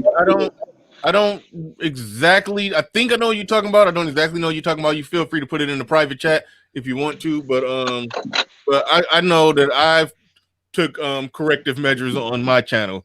I've never been in a beef with anybody, but a lot of beefs got started on my channel. My channel was ground zero for a lot of beefs because I let the panels get out of control and people just going at each other, and then it get personal, and then But so I've done a good job at getting that out of the picture. Only person that come up here clowning, Silent to flip the table over. Silent been making an effort not to show the hell out anymore. And Fantastic still will here and there, but both of them cool. Those are two that are known to go hawk smash on the panel from time to time. But I'm never offensive. Yeah. Okay, but Fatal Dose, let me give you an example. But overall, I do understand where you're going, Fatal Dose. I've done my part to try to make sure that the beef is not happening over here. I don't let beef topics get talked about over here. And if two people start going at each other too hard, I got to shut it down immediately so they don't get out of control. But I'm sorry, that fucking Angry Man Obsidian shit, that shit was legendary. I'm sorry. Yeah, it was some legendary epic moments, but yeah, we had to get past that. We had to get past that. But go ahead. We got to at least have Panel Allen on at least once a quarter. Yeah. I miss Panel Allen, man. I miss Panel Allen. I do. But Fatal Dose, how many hundreds or thousands of times have black men in this space disagreed, had knockdown, drag out arguments, and then patched it up and continued on? That's true. How many thousands and thousands of times has that happened? Oh, it happens all the time. Last week, you and I disagreed, and we're cool. Exactly. Me and Fatal Dose got into it on the Passport Bros thing, and I can't wait to meet him and have a drink in Dallas one day. But so you can't just look at the people that are flipping over the tables and chairs and not also see the times when we flip over tables and chairs and then put it back together. Yeah, you know what? I'm being cryptic because I can get more specific on it. I just don't want them brothers mentioning my name or being near that, so that's why I'm not mentioning any names. But I'm just saying, be on the lookout. It's more of a personal beef or something, man. No, it's not there's brothers beefing with each other, and what I'm talking about, like, why are we spending time on our channels devolving into what I'm seeing it devolve to? Look, let's just keep it 100. All right, we're fucking men. Let's just keep it 100. There's gonna be beef just because we're fucking men. It ain't really beef. It's just niggas sitting around getting loud over dominoes. That's how we are. All right. What Bernard does well is he's able to control the beef where it's more of a controlled chaos. But we're not fucking women. All right. We this is how we talk. Right now I'm drinking coffee, but it sounds like I'm hype as fuck because I'm sitting around talking to a group of men. Now, if I go into work and I'm in a meeting, I'm not gonna be talking like this, okay? But I'm sitting around in the digital barbershop right now, talking with a bunch of homies with like-minded ideas. We talking shit. So this notion that it's always beef. Shit, I've had fights with plenty of the big wigs, but guess what? I don't bring that fight into the next fucking panel with me. I've had drag out fights with fucking Obsidian, with ARC, Angry Man. But guess what? As men, we fucking fight. All right, we go out in the parking lot, we have a fucking cigarette. All right, and then we go back in there and play dominoes and have a fucking beer. Stop trying to fucking voice police black men. What Bernard does is he doesn't let it get into too much of a niggathon, but we're gonna be loud, man. Bro, come on, man. Bro, that's not what I'm saying. I just said me and Pablo got into it last week. I was loud. I was cursing. I was throwing down the F-bomb. That's not what I'm saying. I'm talking about like the other fuckery that's going around. I gotta say the brother's name now. I don't want to get into that. All right. All right. So all right, let's just drop it, man. I'm not getting into Yeah, this. because I mean, what you're talking about, like, we're not even talking about any of it. Like, we just, I don't understand. No, the point was that there's a segment in the black manosphere that's not ready for the type of leadership that we're proposing here. By the way they're behaving with each other. All right, my suggestion to that is then, look, listen, if it's a certain type of leadership or a certain type of direction that it's going, then those who are leading that need to lead. Those who are on board with what they're doing show follow, and ultimately those that are the counterculture of the manosphere will either have to also they'll have to either get out the way or just do their own separate thing. So it's to some degree we don't need to police them. It's hard having this conversation not knowing exactly who you're talking about. But if somebody is a problem in the way that you're saying, I don't think that individual necessarily needs to be policed. But individuals who do care about running a panel or their channel a certain way need to just run it that way, and the market will decide. At the end of the day, that's what it's going to come down to. But yes, I do think that it's easy for individuals to put a lot of mud on the name of the black manosphere. It's easy to do that partially and mostly because panels, and I'm guilty of it because I've had wild, crazy panels. Let anybody come up and say anything, and then things are just all over the place. There's people who would never, even sniff being a content creator. I'm not talking about, people like somebody like Silent or Judge Zilla for that matter. People always say, "Man, you need to start a channel. You need to start a channel." People like that, are cool. They come up and they'll drop something good into the conversation. But then there's some people who probably shouldn't even be allowed to speak, coming up saying all kind of crazy stuff, getting into beefs in the chat, beefs on the panel. It's all kind of crazy stuff going on like with that. But I mean, if there's a separation and distinction between certain content creators that operate one type of way versus others that operate a different way, then it needs to be a separation exists, and then that's just that. I don't see that as something that we need to. I think it will police itself. Put it like that. I think it will police itself. That's more or less where I'm at with that. I do want you to drop in the back chat who you're talking about so I can just understand some context. I honestly don't know who you're talking about. Names. I won't blur out loud who you're talking about, but just drop it in the back chat. That way I can understand, the context a little better about what it is that you're saying. But oh man, you've been quiet for a while. Anything you want to say? Bring us back on what we was talking about. Oh, and real quick, I'm looking at my block list. Did somebody block High GA Boy from my channel? Like that's crazy. Because somebody named Phantom Adept just told me he was blocked, so I went to check to see about that, and saw GA Boy on my block list, and that speaks volumes to something. To shout out to Soul Provider. He said the Black Manosphere, more than any other sector in YouTube, the chat room runs the show de facto. It's like people got too many mods. Mods think they run things, be hiding people from the channel because they don't like them. Like a lot of that a lot of this stuff need to stop. GA Boy should never be blocked on anybody's channel. Like that's just ridiculous. De-wrenched from time to time, but never blocked. I mean, come on, yeah. Oh, GA Boy lost a wrench on him. I took GA Boy him and Obsidian used to be trolling back and forth to the point that Obsidian was co-hosting.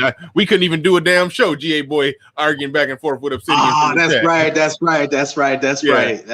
meant to give him his wrench back actually, but somebody didn't hit him from the channel.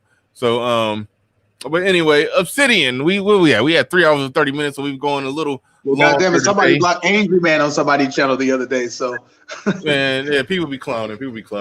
But we about to wrap this bad boy up. I didn't even realize I went this long. Obsidian, you got anything to say before we get out of here? Not on the topic. I get what Fatal Dose is talking about people who are the bad apples or bad actors among us. But it's hard to talk about it not knowing who he talking about.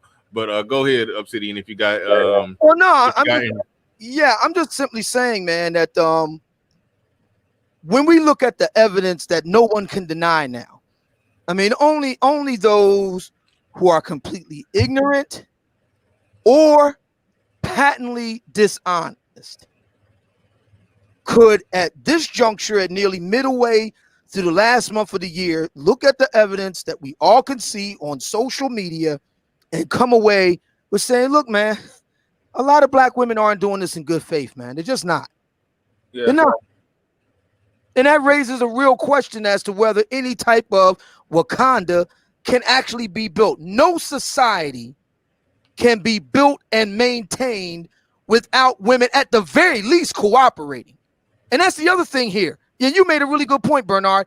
You know, Fatal Dose, come back. Sorry? No, I was telling Fatal Dose to come back. But no, go ahead. I didn't mean to interrupt you. I'll drop it in. You made a really good point, man. Black men are extremely lenient with, and one could argue that's part of the problem. Nevertheless, black men are extremely lenient when it comes to their dealings with black women. You compare that, we'll talk about the weight issue. You compare that to white men, they're brutal. I mean, these women are they're engaging in bulimia to stay thin. All right. I'm not saying that's right. I'm just saying that's where they at with it. And it really brings a real question as to whether or not a functioning black society can even work when you got black men willing to do the work. I'm not saying all black men do, but there are a lot of black men willing to do the work. But it's clear that you have a simple majority of black women who are not. They're in open rebellion. How are you supposed to do anything with that? This is biblical type stuff here. That's a real question. And it seems to me, and I don't say this with any glee or satisfaction, actually very sad about it, to tell you the truth. What emerges out of all of this for me, more than anything else, is the utter lack of visible, visceral support from black women on this. They're either silent or you just got open rebellion. I don't know what to make of that, man. I really don't. You can. I wanted to ask you about something, old man, because we're social media friends elsewhere as well. And I just feel like your heart's about to break. I think all of our hearts are about to break. But what do you really make? I saw the little back and forth between you and the real queen of the Manosphere. You know who the real queen of the Manosphere is? No. Rebecca Lynn Pope. Oh, yeah. Matter of fact, speak of the devil, guess who's on right now on YouTube?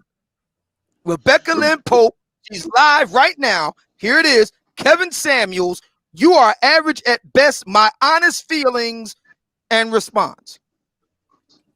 Yeah, I'm about to go check that out because we was about Now to get off here. now on October 16th. Oh man, know where I'm going with this. No. On October 16th, 2020, Miss Rebecca Lynn Pope. I'm going to email you the post, Bernard, and you can work back on her Facebook post and find this for yourself. On August 16th, 2020, Miss Rebecca Lynn Pope put up a post. Now, again, I'm going to email it to you, Bernard, so you can read it for yourself. Where the post, she does a 180 from where she was 3 years ago. You know what I'm talking about. 3 years ago, she became the darling of the Black Manosphere for her viral video where she announced that she was getting out of the matchmaking business for Black women because they were too unrealistic. On August 16th, October 16th, 2020, she posted up a post on her Facebook completely doing a 180 from that, using words like dusty, using words like wow, bruh. Now I went on her Facebook timeline and responded to that, and I said, "This is disturbing." You know what she said to me? "You're welcome to unfollow." Right, and I fucked your mama. So what? Oh, I'm like, oh fuck. Yeah. Oh my God. They right all now, turned. Right now, as we speak, she's on her YouTube channel right now, Life with the Popes TV. She's on there right now, giving her take on the Kevin Samuels thing. Who wants to get the over under on whether or not she comes down on Kevin's side or not? We already know the answer to that fucking question. All of our hearts break. That is wild. That is wild that she went that far over, and man, I'm gonna go check that out. He's about to get off here anyway, so that's a good time for me to go. That's a good time for me to go and check that out. Can I say something real quick? Yeah, stay put. Real quick, after I get off the air, Fatal Dose, stay right there. I want to talk to you about something off the air. Coach Ali in the corner says, dropping off my tuition. Thank you very much. I appreciate that. Consul Murray in the building says, salute Bernard and panel coming through at the buzzer with the super chat. Go ahead, real quick, Fatal Dose. You taking us home. Go ahead. On the panels that she blew up her first marriage. She admits it in one of her videos that she was married before, she was unhappy, so she left them and find a man that she that she deserves, I should say. So from that point, I never trusted that she was the queen or anything, because if she was, she would have found a way to make her first marriage work. I kept mentioning it, but brothers constantly overlooked that, kept saying Rebecca Lynn Pope, Rebecca Lynn Pope.